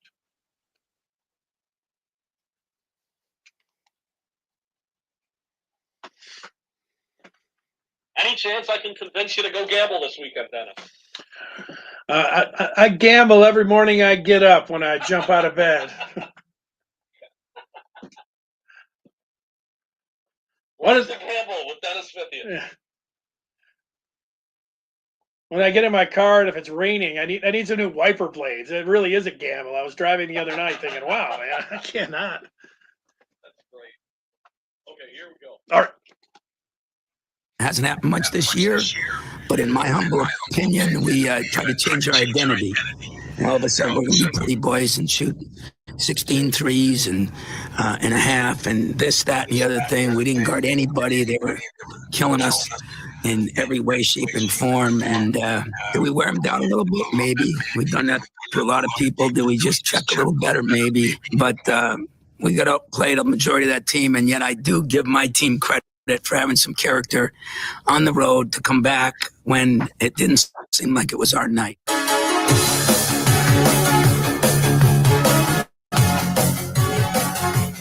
And yet, it was their night. There he is, Tom Izzo, the 2025 Big Ten outright champs. And a nice ring to it if you're obviously if you're a fan of MSU. They were down 10 with over 12 minutes to play. They were down 7.5. And Izzo was asked, good question by whoever was there. Hey, get a 19 run. What happened there? And you had back-to-back dunks by Cohen Carr. You had James Richardson stepping up like he has pretty much all year long. And there it is. MSU wins. And now they go into their season finale at home against Michigan. And the things are looking, they're looking great. I like to throw the word great out there, but if you're the outright Big Ten champs and you're at home against your rival in Michigan, and you're getting ready to have the one seed of the Big Ten tournament, and then you're thinking about, hey, we could be who knows? I mean, when the Big Ten tournament, could they be a one? We'll ask that question coming up next hour about if they could rise all the way to be a one. But you know what? The trend I found interesting is if Izzo, I know he likes football. If Izzo was a football coach, I think he would run the ball every single down. when he says, what do you call his team? A pretty boy, because he wanted to shoot threes. Oh, you want to get all fancy. And it's like if you're playing football, we want to be pretty boys and throw the ball. Yeah, in other words, just play modern basketball, right? Shoot some threes. I know Michigan State doesn't shoot the three well at all. In fact, they're terrible at it, but we will ask that question. Shelby Mast at 8:35 of Bracket Wag, national bracketologist. He has a 98% hit rate on the bracket since 2005, Dennis. 20 plus years of 98% success. So we'll ask him if Michigan State has any chance to be a 1 seed if they win the Big Ten tournament. Well, I can't wait for that. And that's coming up at 8:35. But we're going to ask you right now about MSU. And we'll put Michigan into the mix as well. Your expectations. There's just one game left. Two teams play against each other on Sunday. But what do you expect now from Michigan State and also Michigan? Give the why or why not. And for Michigan State, why could they make a run and get to the Final Four? The first thing that you think about, I think about, that they are 10 deep. And they have a lot of the ingredients that you look for. They have good guard play. They're deep there. They have a star in Jace Richardson. And they have Tom Izzo. You could lead with him in the tournament. We know about his tournament success. And then they're positioned well with whatever seed that they end up getting. So that's the why. And Trent, you already mentioned the why not. They can't shoot from downtown. Can they catch fire? Akins, he was terrible, so bad that it was almost like he's their shooting guard. That maybe Tom Izzo said, stop being so fancy. You're a shooting guard, no more shooting. But he was against Wisconsin. He hit like 4 or 5. Yeah, and so it's there. He has it in him. Does this team have it in them to? I don't think they're going to bust out and suddenly become a bunch of 3-point marksmen or anything. But no, it's not going to happen. Can they just get up to the mid-30s or close to 40 in some of these games, and they can win 1 or 2? That's the thing about it. They can win 1 or 2 ugly with just making 3 or 4 threes. That's the thing, Dennis, is you can get away with it a little bit if your defense is elite, which Michigan State's is, and if you're deep. And if you hit some big threes, like you just said, you just put it perfectly. You don't need to be top 5 in the nation in 3-point shooting. You just can't be 357th or whatever Michigan State is. So sometimes it's more about the key shots and key moments as opposed to just volume. Because we have an entire season's worth of a sample size to know that this team's not going to flip that switch overnight. But when you're in a one-and-done situation, a survive and thrive situation, I do think Jaden Akins could hit 1 or 2 big threes. We saw Trey Holloman hit 3 in a row against Michigan. Little stretches like that I think this team could survive on. And because that defense is so good, Dennis, I'm with you. The ceiling absolutely is Final Four and maybe more than that. So we'll talk to Shelby Mast about it later, get more of a national perspective, a 30,000-foot view, as Shep likes to say. But Michigan State, despite being a terrible 3-point shooting team, St. John's is not a great 3-point shooting team either. And they find themselves right on that 2 line as well, probably, right? So there's different ways to win in college hoops. Yeah. Just as an aside, you've mentioned St. John's a couple times. They're the one. They're an outlier when it comes down when I was looking at, and we'll see what Shelby has to say next hour. But you look at Ken Pom, and you want to be certainly you'd like to be top 10 and your adjusted offense and defense, top 20, top 25. But if you're outside the top 30 in either offense or defense, it becomes a dicey proposition over the years if you're somebody that looks at those metrics from Ken Pom. And it's from 2002, every team except 2 that won the championship have been inside the top 20, I believe it is. Sounds right. By the way, the committee does look at these things. The committee absolutely does use Ken Pom in the net. So those are 2 things that you have to look at. Yeah, well, even the one metric is they're 70th. So they're the one that you're thinking about. What I was thinking about. Who would be that team that you're thinking about that might not be one of the number one seeds that you'd be thinking about making the Final Four? And while St. John's, because they have Ricky Pitino, who's like Tom Izzo, when you think about these guys make the Final Four all the time. St. John's is one that's that outlier. They say, yeah, probably not. Michigan State's numbers on offensive defense, those adjusted on Ken Powell, actually aren't too bad. I think a lot of people will be taking the Spartans that way. But so why or why not? 866-838-4843. That's the Meyer hotline. We'll give you the why not with Michigan here. Also, you can text Sports Radio to 21,000. Sports Radio, all one word. What does the text look like, Fred? We got a funny one here. It says, Dennis, remember weeks before Michigan State hired Mark D'Antonio, Izzo took a presser saying he was going to coach Michigan State football. We found out after they wanted to keep people from looking at the D'Antonio hire. Well, and I think Tom Izzo was serious about it. I think he wanted to coach football. Pads. Yeah, he goes over there and takes the helmets and puts it on the players during practice, or certainly the pads, and has them check and play defense to drive that home. And he is a basketball coach that wants to be a football coach. It's like when you play basketball, all the big men want to be point guards, and all the point guards want to be centers. I mean, that's the way it goes.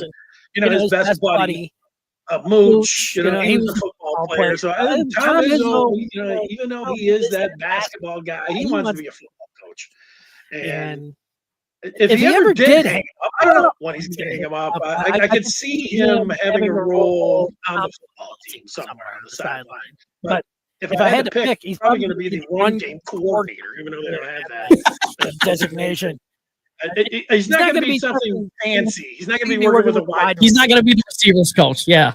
No, unless it's just that they say receiving, blocking coach for wide receiver. Yeah, blocking downfield. I could see Tom Izzo being a fullbacks coach. Is that a thing?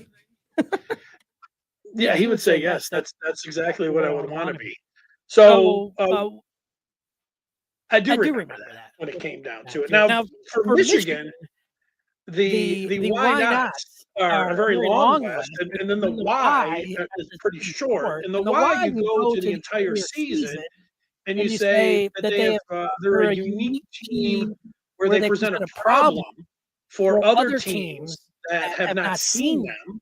Big Ten coaches were able to work their defenses and stop this 4-5 screen and roll. Michigan's got the 2 7-footers and Golden, Black Golden, and then Danny Wolf.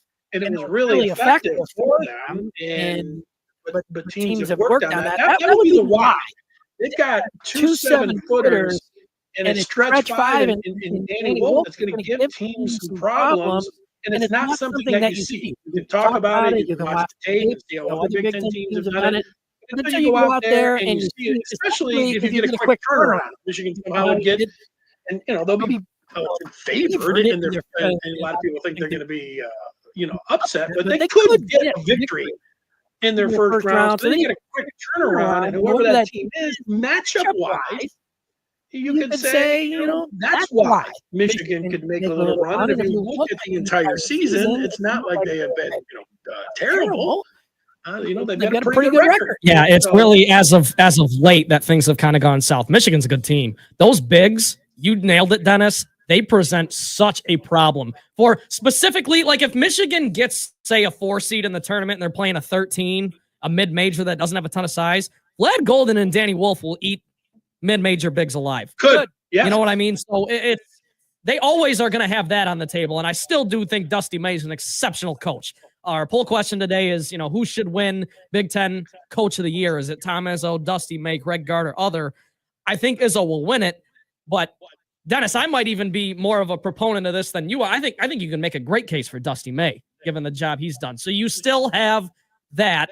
And it wasn't long ago. I think it was 2 or 3 years ago. Dusty May just went to the Final Four with the mid-major, FAU. So there's that aspect if we're talking about the why as opposed to the why not. I'm with you. You don't want to be choosing now to play your worst basketball of the season, but Michigan at large is still a very good team. Yeah, that's actually how I would vote if I had a vote for Big Ten Coach of the Year. I would put Izzo number one. I put May 2, and then I would put guard there at 3. Taking a look at it. The other, you mentioned 3-point shooting. It almost like with any team, it's a great equalizer. You come out with all the why not mentioned. If Michigan comes out and they light it up from down, which we have seen. Not over this last month, not over these last 4 or 5 games. We have seen them be able to knock some 3-point shots down. Then that would be why that in Area 51. I would also put in the whys is that they're not going to have a lot of pressure on them. Dusty May's first year, you get almost a free pass. Heading in, the expectations were if they make the tournament, that would be a successful season. And they have made the tournament, and they were in up until last night the race for the Big Ten championship. So you can say, wow, I mean, Trent's talking about you can make a case for Dusty May. So that would be the why. They didn't have any pressure. Michigan fans are not expecting a whole lot. They're just happy to be there. So when you have that, and then they could also use the us against the world. Even fans don't think we're going to do it. When you have that approach and you have that feeling, that can help you. That people aren't expecting you to do anything. Absolutely. So could they win a couple games? Now, the reasons that they aren't going to do anything, turnovers. It's been there all year long, and it leads into number 2. Is that you have to have good guard play. Anytime you get to March and you bring on anybody or you talk to anyone that knows anything at all about how to win in tournament play in March, they almost always lead with strong guard play. Yeah, you would rather have the team with elite guard play than elite bigs, unfortunately, for Michigan. Now, I don't know. You're exactly right, Dennis. I don't know who can – maybe someone can step up and take the mantle there, but you're right that is an issue. And one more thing that I quickly want to bring up, rebounding. Yeah. Michigan's bigs, for how much credence and credit we give their bigs, Vlad Golden and Danny Wolf, because they are terrific players, they're objectively not great rebounders. And we saw that was an issue against Illinois. That was an issue against Michigan State. When you're giving up offensive boards like that and giving so many second chance points to the other team, I think that's another issue that not as many people are talking about with Michigan. Especially the offensive rebounds. The teams that are Michigan State did it, and you mentioned the Fighting Illini. They sent 5 to the glass, and that was a big reason that they lost. The turnovers, the guard play, the rebounding. I'd also put free throws in the mix there. You want a team that can knock down free throws if you're looking for success in the tournament. Michigan hasn't been. And then you have the 5th one that's this latest one. Is the 3-point shooting that they are down. It's almost like they flipped. You mentioned 300 and 5th shooting 3-point percentage. That's what Michigan State was, I think, heading into the Michigan game, somewhere around there. And then they shot well against Michigan. Since then, Michigan's kind of like they've traded places when it's come down and from downtown. So that's a lot of why not compared to the whys when it comes down to the maize and blue. So that's it. I do think that with the Spartans, I like their position in that there's teams. It was Charles Barkley last week. Was watching him. He's an Auburn guy, and he was saying, hopefully Auburn loses in the first round of the SEC tournament. They can just rest up for the NCAA. So there's a lot of fans that think that way. They'll spin it any way they can, right, Dennis? If Auburn doesn't win, you're going to act like these Auburn fans don't want to win the SEC tournament because they'll be like, well, we got rest. Fans will always spin things however they can, right? Well, fans in the media are going to be way over here when it comes to a conference tournament, and then the coaches are all going to be over here. There's no way that you want to go in and say, well, let's just drop this one so we can rest up. Now, if you do it, maybe on the way home, the coaches say, this is a blessing in disguise. Yeah, that's your silver lining, but you're not going in with that mindset. I'm with you. You're not going in thinking, we should lose this game. Hell no. Yeah. And if you're, there's a lot of people that just jump in March, and all of a sudden they're, big-time college basketball fans, and they don't care about the conference tournament. They say things like that, which is true, that it's a big money maker and everything else. But meanwhile, if this is something that you really enjoy, there's nothing except the NCAA tournament. It's a great stretch, and you have seen it. You may have experienced it. where it's such a festival. You get one win, all of a sudden you feel like, wow, we're looking at this semifinal. And then you're into the championship game. It almost feels like the NCAA tournament. And then if you win it, you're sitting back and, you won a championship. And for state, because they're deep, they don't have to be sitting around thinking, well, we want to rest our guys. We get 10 guys. And then they're going for the very rare. It's rare to win the regular season title outright. But they get the regular season title outright and then get a tournament championship. The double-double is something that is a very nice crowning achievement. Now, it's all dwarfed by NCAA tournament success. So everybody always has a point. People are quick to forget if they'll flame out early in March, they will forget the Big Ten regular season championship, right? Yes. How much is Trent willing to give up for Trey Hendrickson from the Bengals, the defensive end, who the Bengals said he can explore a trade? We'll explore what we would give up for Hendrickson. And Bosa, how much is he worth? It's X's and BrO's, Michigan Sports Network. Coming right at you. The excitement you've been waiting for. Eagle Casino and Sports. The mobile casino made in Michigan, made for Michigan. Play slots and table games with live dealers at one exciting site, playeagle.com. Sign up today and get a match deposit up to $1,500. That's right, up to $1,500 plus 100 free spins. Eagle Casino and Sports. Go to playeagle.com and start winning today. Must be 21 or older and in Michigan to play. It's time to go on the court. DraftKings Sportsbook is an official sports betting partner of the NFL. Download the DraftKings Sportsbook app today and use code HUGE for a special offer when you sign up. That's code HUGE only at DraftKings Sportsbook.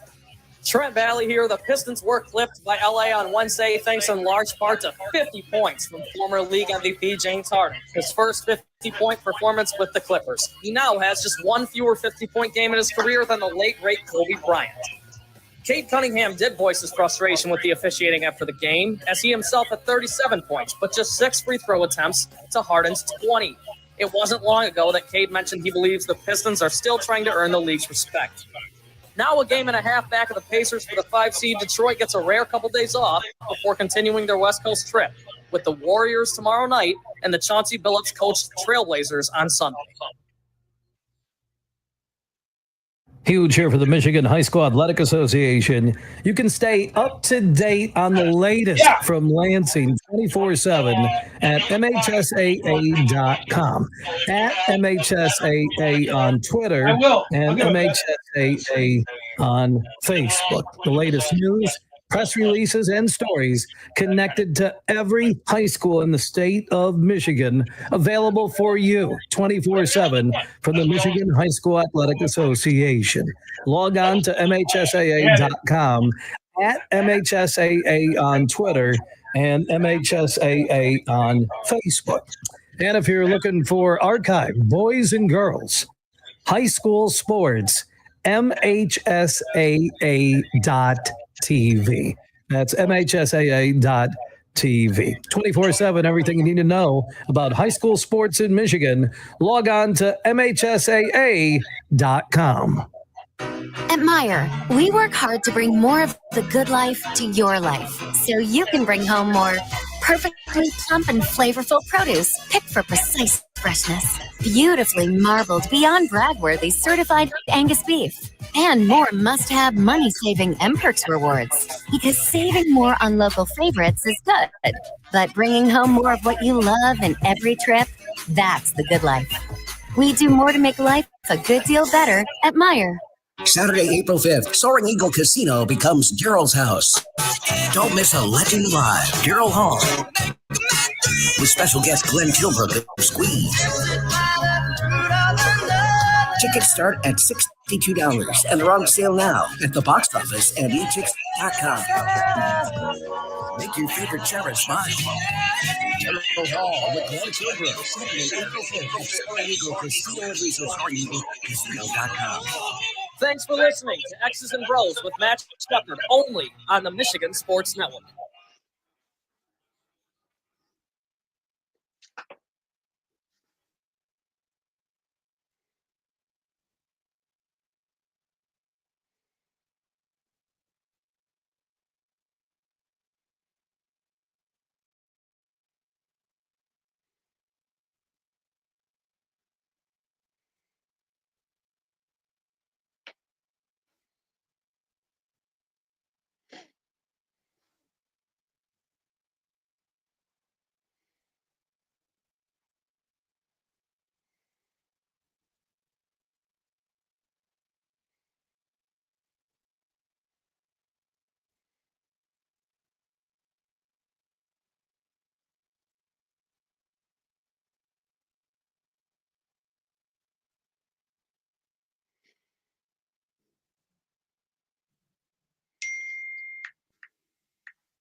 Dennis. Poll question results and daily wage. Here we go.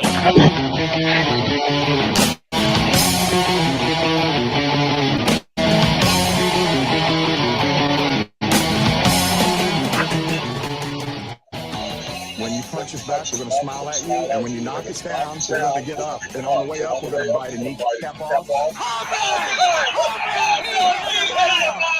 Let's give them the keys to the Hall of Fame. Tonight they are in the Stanley Cup. It feels like cool, heaven, must be lying. I got one question for you, Michigan Nation. Who's got it better than us?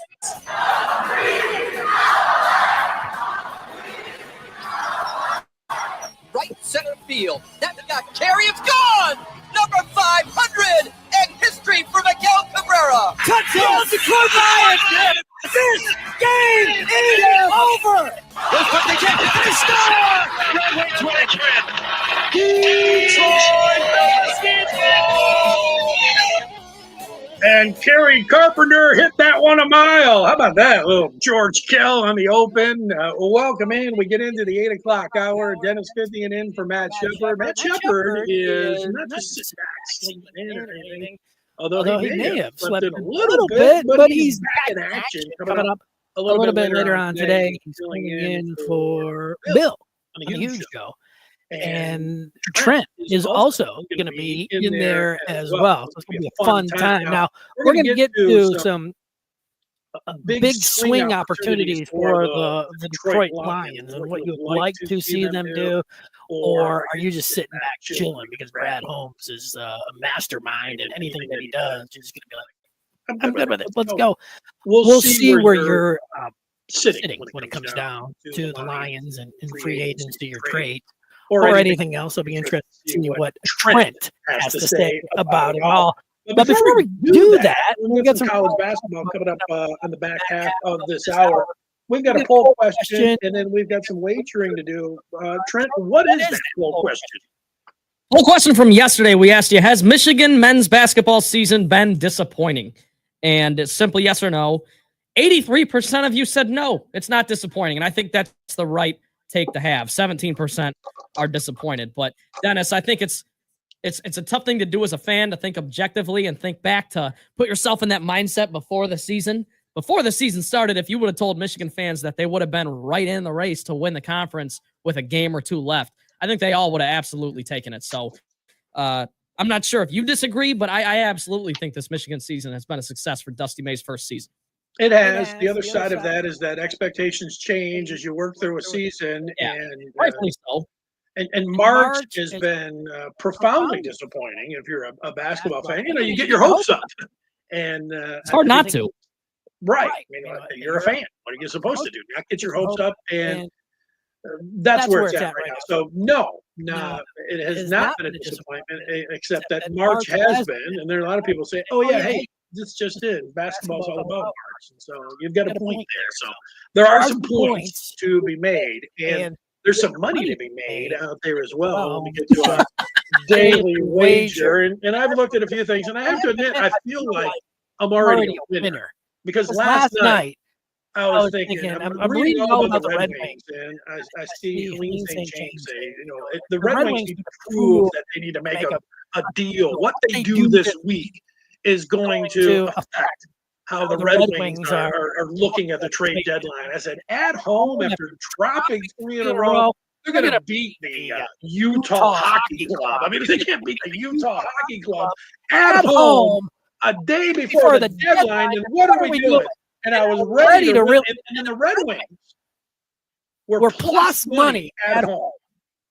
And I thought that this was a short. Seems like a no-brainer. It seemed like a no-brainer. It seemed like a sure thing. Next thing I was out messing with and I didn't hit. You know, you can get in there anytime. And I kept waiting and waiting and waiting. And I didn't. The short part is that I didn't bet anything, and that is money saved because that would have been a big L. And not only would I be down money, I'd be a little bit more bitter. I might have been like Freddie earlier, who was ready to trade. He's ready to be for the Red Wings to be a seller before the deadline at 3 o'clock. And I think I would have felt even more towards Freddie. I'm not. I think that they should be buyers.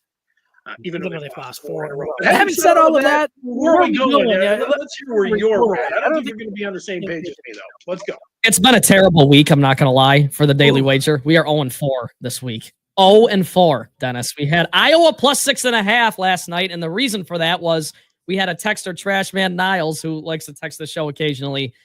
That was his pick, and I went with it because I could use all the help I could get at that point with an 0-3 week. But, yeah. Not good. We got to get off the schneid this weekend. I'm not going to overthink this. Michigan State money line. Michigan State just has to win. All they got to do is go beat Michigan on Sunday. I'll be there. We want to send you there. Text Izzo to 21,000. Sports Radio 21,000. Text Izzo, and you will be entered to win 2 tickets to that game. Dennis, I understand you're a gambler yourself, and you might have a wager or two for our listeners. What do you got? Well, I'm going back to the Red Wings. They are in Washington tonight. Go to the well, baby. And they're plus 180. Are they just going to completely fall off the shelf, or are they going to stand up in a win? The cavalry apparently is not coming in, according to head coach Todd McClellan. The Red Wings need to snap this 4-game tie. I'm getting plus 180. I like that. And so it's good value. Red Wings.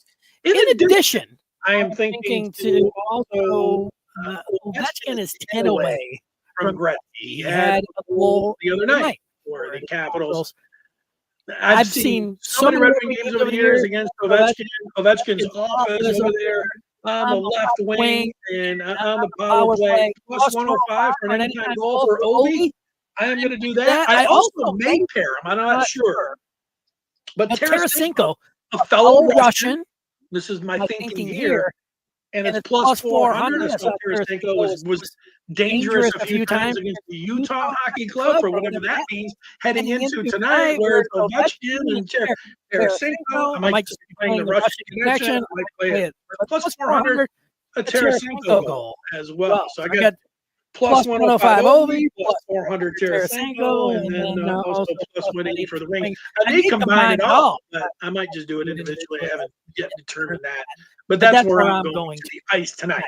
I love where your head's at, Dennis. I'm going to tell you on that. That's fun. Why not, right? And it's always fun to, with gambling, to talk yourself into things. And I love your angle about the Russian connection and whatnot. Why not, right? Why not a Tarasenko goal? Why not an Ovechkin goal? And why not a Red Wings win here on deadline day?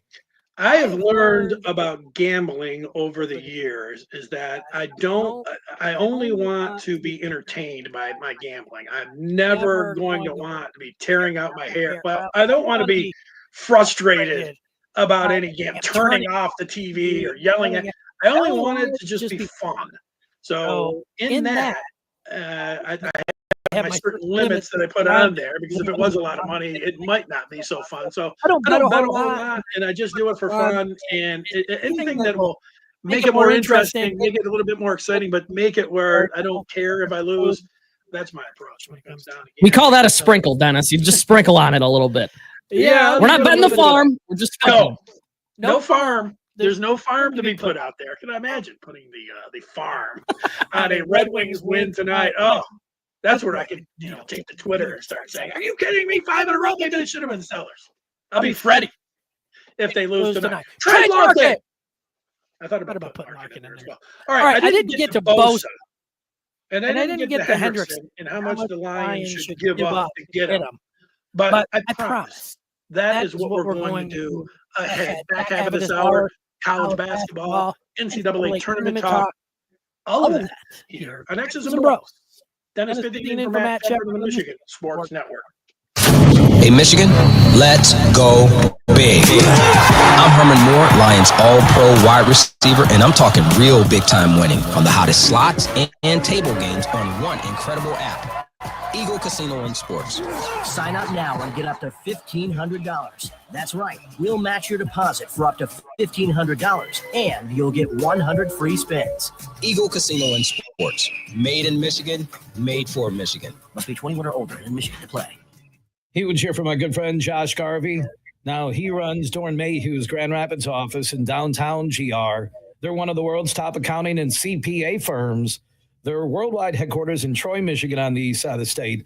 If you're a business looking to work with professionals who will help you every step of the way, turn to Josh Garvey and his team at Doran Mayhew. Also, don't forget Doran Mayhew brings you Coach Beeline and Josh every Tuesday, talking hoops on the huge show across Michigan. The Freddy the Pizza Man Foundation is dedicated to providing support to families and Michigan schools touched by autism. We invite you to join us in supporting these families and schools by making a donation at freddythepizzaman.com. With your donation, you can help provide essential resources that can make a real impact. Visit freddythepizzaman.com to make a donation and to learn more about the foundation's mission. That's FREDI, thepizzaman.com. Together, we can make a difference. At Meijer, we work hard to bring more of the good life to your life, so you can bring home more perfectly plump and flavorful produce picked for precise freshness, beautifully marbled beyond brag-worthy certified Angus beef, and more must-have money-saving M-Perks rewards. Because saving more on local favorites is good, but bringing home more of what you love in every trip, that's the good life. We do more to make life a good deal better at Meijer. Friday, April 4th at Soaring Eagle Casino. Los Lobos and Los Lonely Boys. The Brotherhood Tour. Tickets start at $47 and are on sale now at the Soaring Eagle box office and etix.com. April 4th at Soaring Eagle Casino and Resort, East LA meets Texican. The Brotherhood Tour. Los Lobos and Los Lonely Boys. SoaringEagleCasino.com. Make sure you listen weekly to our Moving Ferris Forward interviews with Ferris President Bill Pink and other leaders who are moving Ferris forward. Find out more about Big Rapids and Ferris and what they have to offer at ferris.edu.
All right, Dennis, here we go. All right.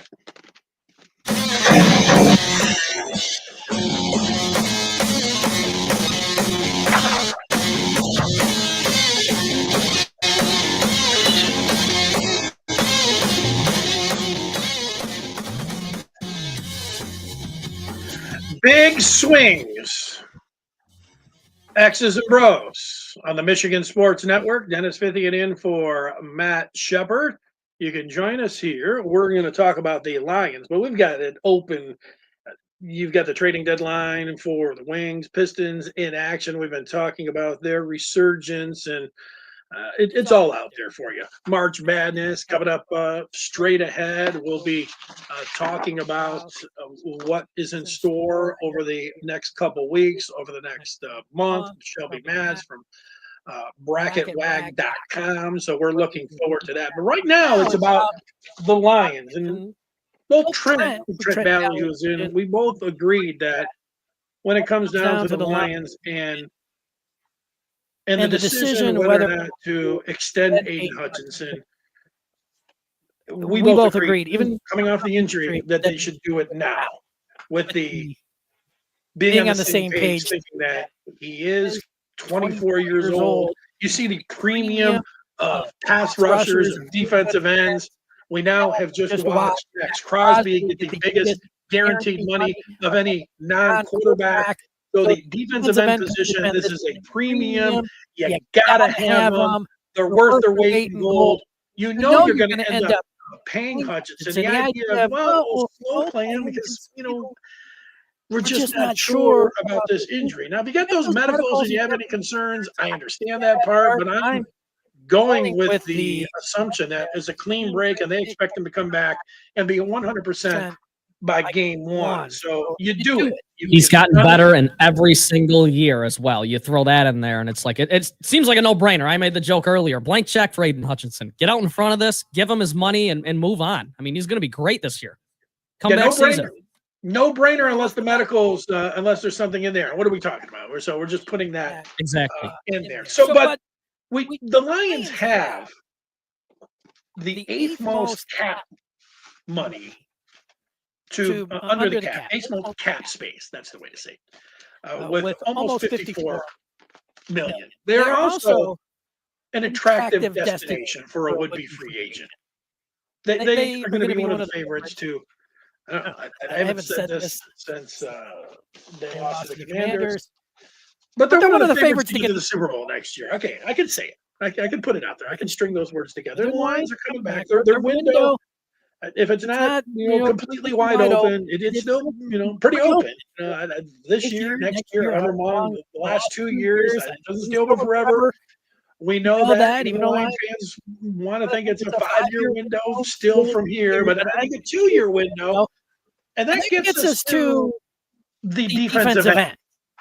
And in Myles Garrett, it's just always going to be out there until there's it's not. Until the Lions either fill the spot, even after the draft, Garrett, if he's going to dig in, and get messy, and get ugly, and the price could come down, and the Lions could be sitting there, whatever their price is.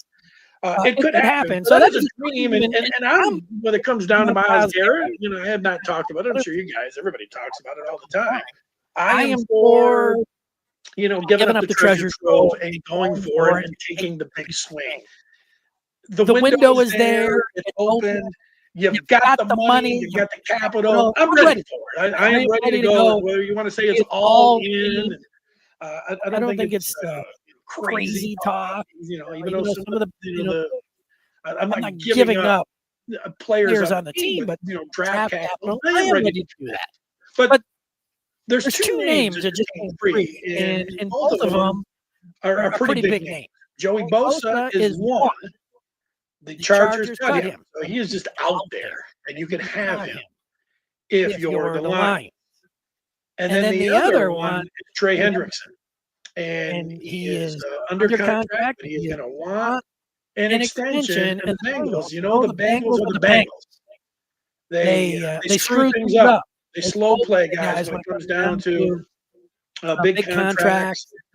And they're notorious that way. And so Hendrickson has been given the okay to explore a deal. So if you're the Lions, how interested should you be in Trey Hendrickson? And my thought is they should be very interested in Trey Hendrickson. You just look at the production. Now, he is going to be 30 years old. Both last year he had 17.5 sacks. The year before he had 17.5 sacks. In 2022 he had 8 sacks. In 21 he had 14 sacks. Back to 20 with the Saints he had 13.5 sacks. And he started out with the Saints, and you had Dan Campbell. I think they line up the connection with Trey Hendrickson. You're going to have to pay him a lot.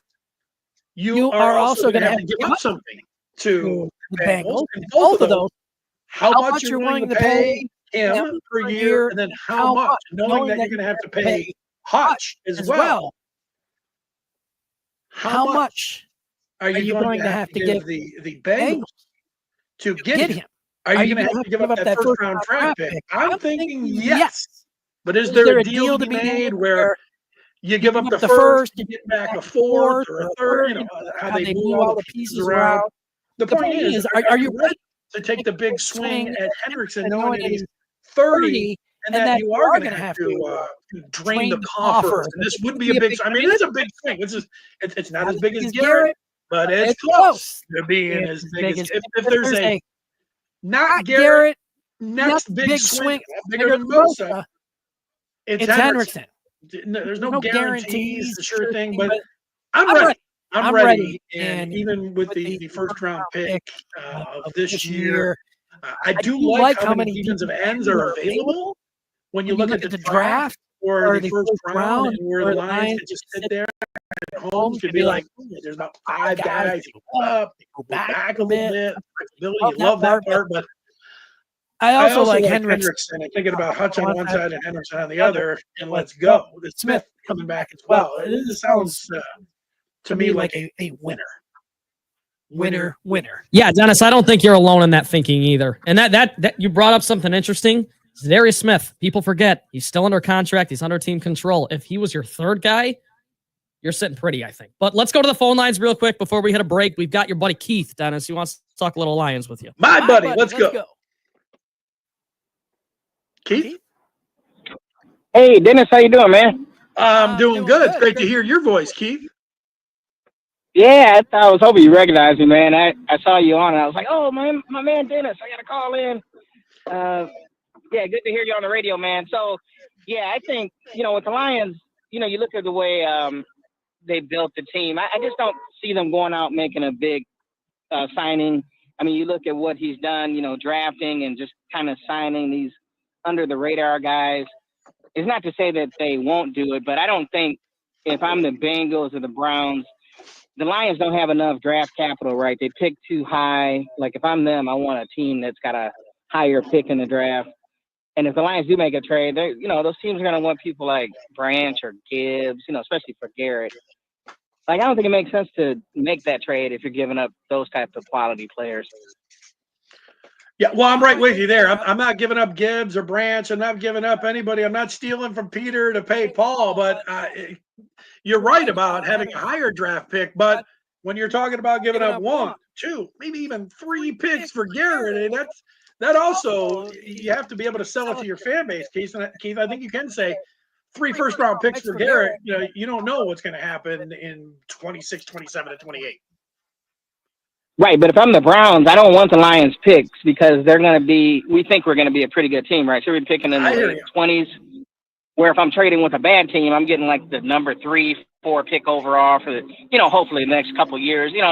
I just see if I were Cleveland, sometimes as fans, we get excited because the guy is on the trading block and we want him on our team, but you got to think what the other team is going to want, and why would they want to trade with you unless you give them something they really want, like Branch or just some of your at least 2 of your quality players, and we don't want to do that, obviously, right? I can't see Holmes doing that, but it's all exciting talk, though, man. I hope we get one of those guys. And like you said, the draft is filled with a lot of good defensive ends. I see Holmes being such a good drafter. I think he's just going to go that route and try to sign some other under the radar free agents, right? Not these big guys to trade for. Kate, great hearing from you. I love the Lions talk. We'll continue it out. We're going to go to the basketball side. Shelby Mass, straight ahead here on X's and Bros on the Michigan Sports Network. At Soaring Eagle Casino and Resort, the legendary Tower of Power. BracketWag.com. Am I saying that right? BracketWag. Tickets start at $47. And are we going to keep him for the almost duration? Is that going to be all right with him?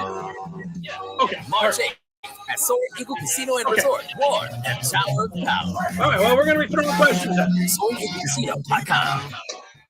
At Meijer, we work hard to bring more of the good life to your life so you can bring home more perfectly plump and flavorful produce picked for precise freshness, beautifully marbled beyond brag-worthy certified Angus beef, and more must-have money-saving M-Perks rewards. Because saving more on local favorites is good, but bringing home more of what you love in every trip, that's the good life. We do more to make life a good deal better at Meijer. You're listening to X's and Bros with Matt Shepard on the Michigan Sports Network. And if you missed any of today's show, be sure to check out our podcast on Spotify, Apple Podcasts, or anywhere you find your podcasts to find the greatest hits from every day's show. Rock legend Peter Frampton comes alive. Peter Frampton, the Let's Do It Again tour returns Saturday, April 19th to Soaring Eagle Casino. Tickets start at $73 and are on sale now at the box office or etix.com. Peter Frampton, April 19th at Soaring Eagle Casino and Resort. SoaringEagleCasino.com.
All right. Yeah, Shelby. I'm ready.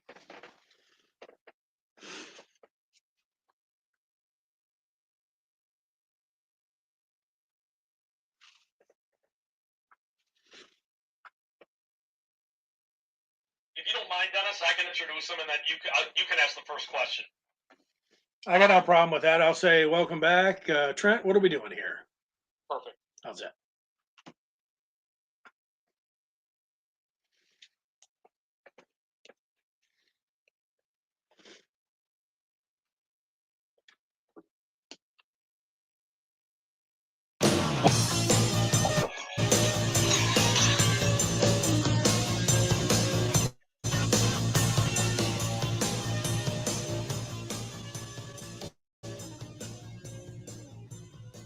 It is that time.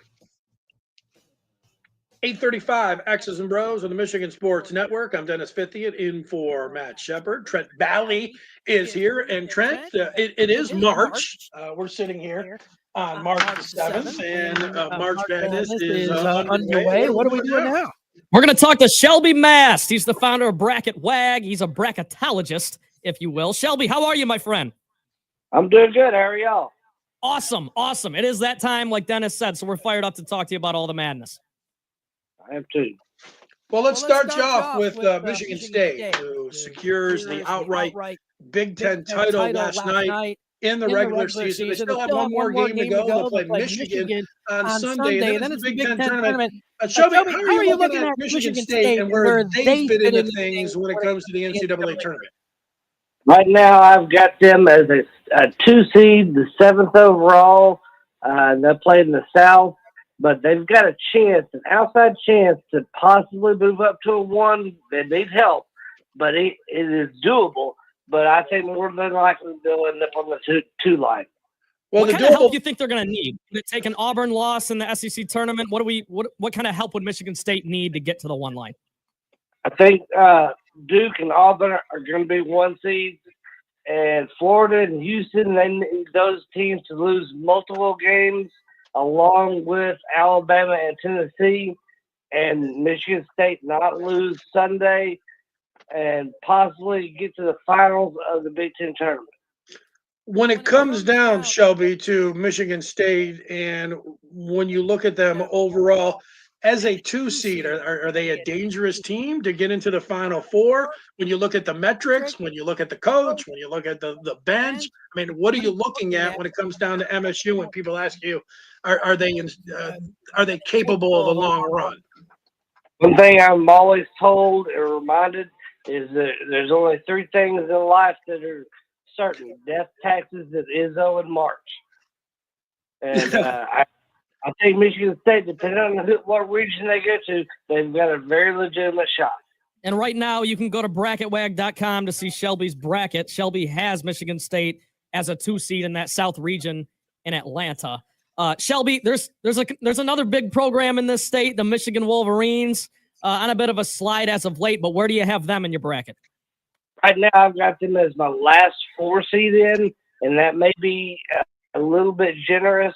I'm on a mock selection committee, and we met last night for the first time, and it seemed like the consensus was Michigan will end up a 5 seed, but they're going to be in the 4 or 5 range. What do you like about it? I like what Coach May has done. I mean, this team was in shambles last year, and he's come in and resurrected, so to say, the whole program, and they're very well coached, and he seems to keep them calm. In tight situations, they don't fall apart. Shelby Mast of Bracket Wag, 98% accuracy rate since 2005, Shelby. That's pretty damn good. Let me ask you this. You've got St. John's on the 2 line. That's a big national story right now. Rick Pitino and the resurgence there. Is St. John's in danger of falling down to 3? I know some people don't put as much stock in the Big East as maybe you are. That of a typical 2 seed, they don't have flashy wins. Their best win is Xavier, which doesn't really ring any bells. But they've got such a good record. They're so good fundamentally that I think they've got a shot for 2. But one slip up and they're falling to a 3. Texas Tech would be right there to take that spot on the 2 line. I've watched St. John's. They are an incredible defensive team. They might be the best defensive team in the country, but they are limited offensively. My question is, would you rather have a team that is one of the best offensive teams and maybe struggles defensively? I would say maybe that's like an Alabama. Or would you rather be St. John's? I talk about defense wins championships, and would you rather be the Johnnies or the Vols type team? If I am speaking as a fan, that likes to watch basketball up and down, I want the Alabama high-powered offense, no defense, just run and gun. But if I want to win a title, I want that defense. Shelby, you've got Duke as your number 1 overall seed, and I don't think that's a hot take given Auburn's performance this week. But you've also got Florida as the second 1 seed. What's the case for Florida over Auburn? They're not. If you scroll down on the bracket just a little bit, you'll see the true seed line. I've got Auburn 1, Duke 2. Oh, there you go. My bad on that. But Duke, let's talk about Duke for a quick second. The ACC, kind of a down year, but Duke, don't tell them, right? Don't tell Cooper Flagg that, because they seem to be on a roll. How many teams do you have the ACC getting? I think they're only going to get 3. It's Duke, Louisville, and Clemson, and then everybody else. North Carolina has a shot. They have to beat Duke tomorrow, and that doesn't guarantee it in anything. It gets him back in the conversation. Shelby Mast talking tournament here on X's and BrO's. And if I take a step back and just look forward to the tournament, it looks like I think people would think that this is the Duke and SEC Invitational. It's going to be the Blue Devils and all these SEC teams. You just talked about Duke. The SEC has so many teams in here. I feel like I'm just going to be rooting against Duke and the SEC, and I might be against it here. Is the SEC really, from top to bottom, with all of these teams, 10, 11, 12, 13 teams, are they really that good? Or do you see that this might be a little bit inflated overall? I think they are that good. Those at one point in the early season, before conference play started, they had won, I think it was like 85 or 86 games in a row, non-conference, the whole conference. that's just incredible. They all had very high win percentage in non-conference. South Carolina has won 2 conference games with something like 10-2 or whatever, and that was the worst of the SEC. So I think this is the best conference we possibly have seen ever. BracketWag.com. That's BracketWAG.com. Go check it out. Shelby, your first 4 right now. Oklahoma, Boise State, Arkansas, Nebraska, all those teams bubblicious. How much do you think the committee puts into getting a big brand to watch in the first 4? I remember a couple of years ago we had Michigan State and UCLA going head-to-head in that first 4. How much of a factor is that? Not supposed to be one at all, but I got to believe there's a little bit of that going on. Yeah, well, it's about money, so they want to have those kind of teams in there. I can see that. You mentioned Louisville a little bit earlier. I have 3 teams down as sleepers. I mean, talking about winning it all sounds a little crazy, but being one of those teams that can make a run, their profile, both offensive, defense, they have a balanced team. I think with Louisville, I'm pointing to one of those teams that could be a sleeper. I have 2 more. Do you have any sleeper teams that are outside the 4, even outside the top 10, that you would look at and say, hey, this is a team that you like their makeup, you like the numbers, you like the metrics that could make a run? Sleeper teams a week or so out of the NCAA tournament, Shelby, who are you looking at? I don't know if you consider them a sleeper or not, but BYU has really come on. About 3 weeks ago, I didn't have them in the field, and now I have them up to a 6 seed. They got 30-plus points, win over Kansas, sweep of the Arizona teams in Arizona, and then they beat Iowa State the other night. So they're fun to watch. They're balanced. They can shoot. Decent defense, but I think given the right matchup, they can get some teams in trouble.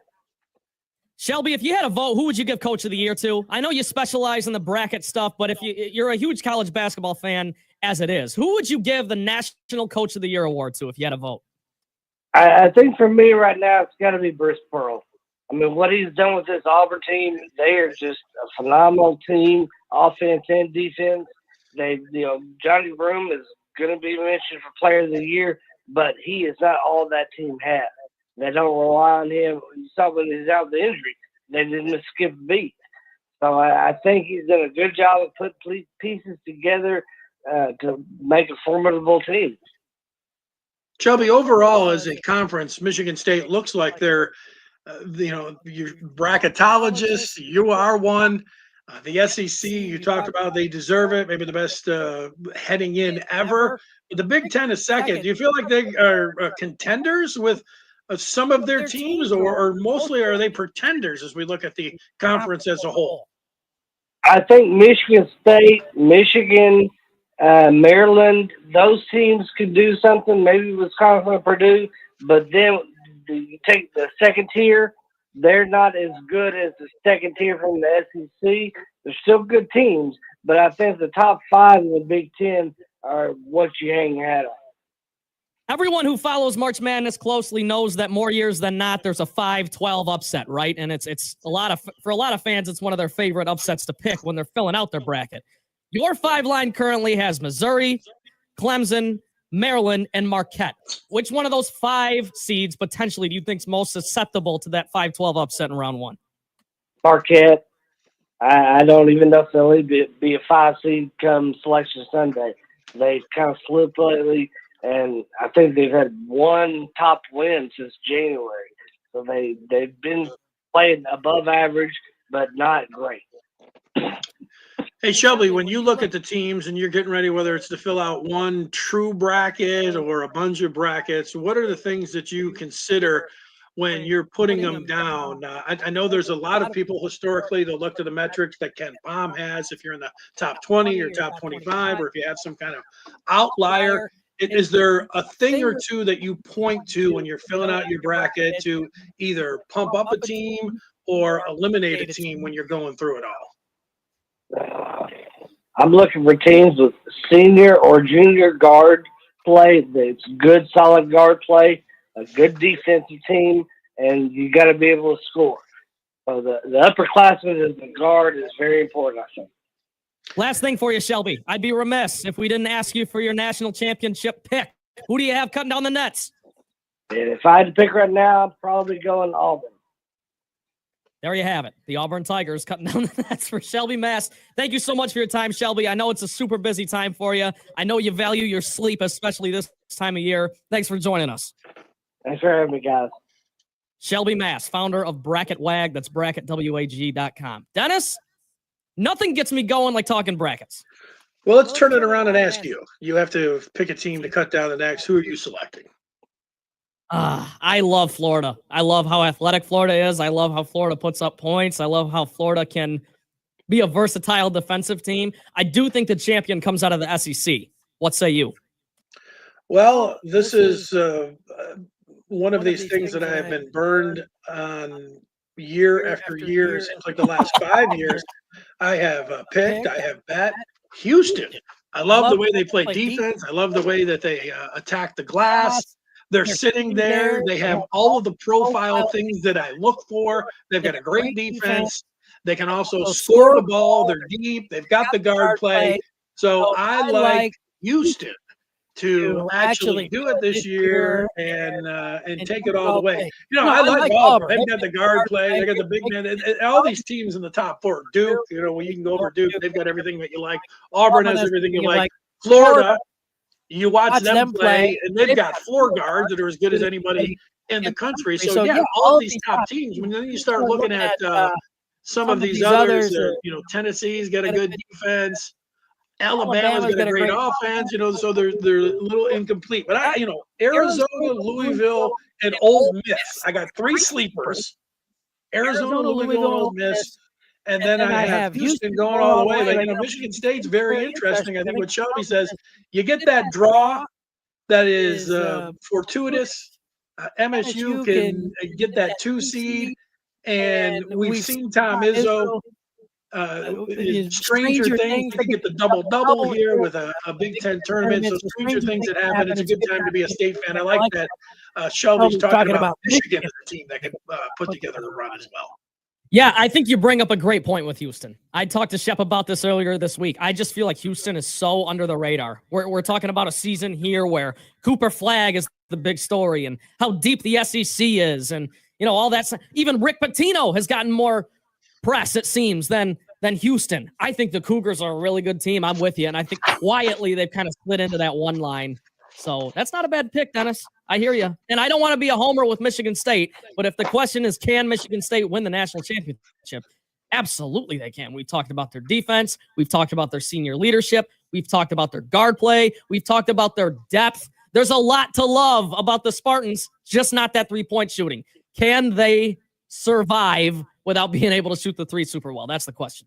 Yeah, winning it all sounds wild, almost insane. But if you would have talked about that before the season, them winning the Big Ten and having the possibility of them winning the 2 seed, that also sounded crazy as well. So there's that. To recap everything that went on here, the Red Wings, losers of 4 in a row, and playing the Capitals tonight. It's not a must win, but this team needs to get off the schneid. Yep.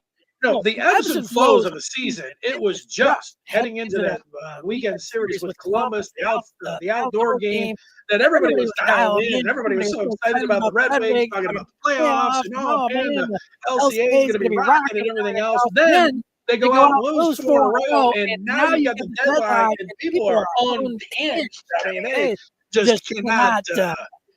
You know, the Red Wings need to toughen up. They need to score some goals. They need everything. So this is what happens in sports, right, Dennis, with fans. I mean, it's you get a taste of that success, and they've been on fire under Todd McLellan, the hottest team in hockey, and now you hit the skid, and of course, people. I mean, we got people texting in they want Dylan Larkin moved. So who knows what the Wings will do at 3:00? I'm with you. I think they should potentially be buyers at this deadline and make a push here, make a serious push. They need a center and they need a defenseman, and it wouldn't be bad if they had some grit. I mean, I don't know, they get a guy that wants to drop there's that word, punch somebody out, but yeah, they need that. They always say they need to get bigger on the blue line, but they need a right-handed shot defenseman, and they need some goal scoring from somebody up front in their a top two center. So we'll see if they're able to pull that off. That's not the cavalry coming in, but it's something. that they obviously need. The Lions in the mix with all of this news in the NFL, that's exciting. You got March Madness, and then we've got Trent going up to Central and for Shep later on today. I look forward to that. Great working with you, Trent. Have a great day. Always a pleasure, Dennis. And yeah, come see us in Mount Pleasant. Come see us at Soaring Eagle Casino and Resort. You can still text Izzo to 21,000 for your chance to win 2 tickets to Sunday's game. Have a great weekend, everybody. Great. Huge here for the Michigan High School Athletic Association. You can stay up to date on the latest from Lansing 24/7 at mhsaa.com.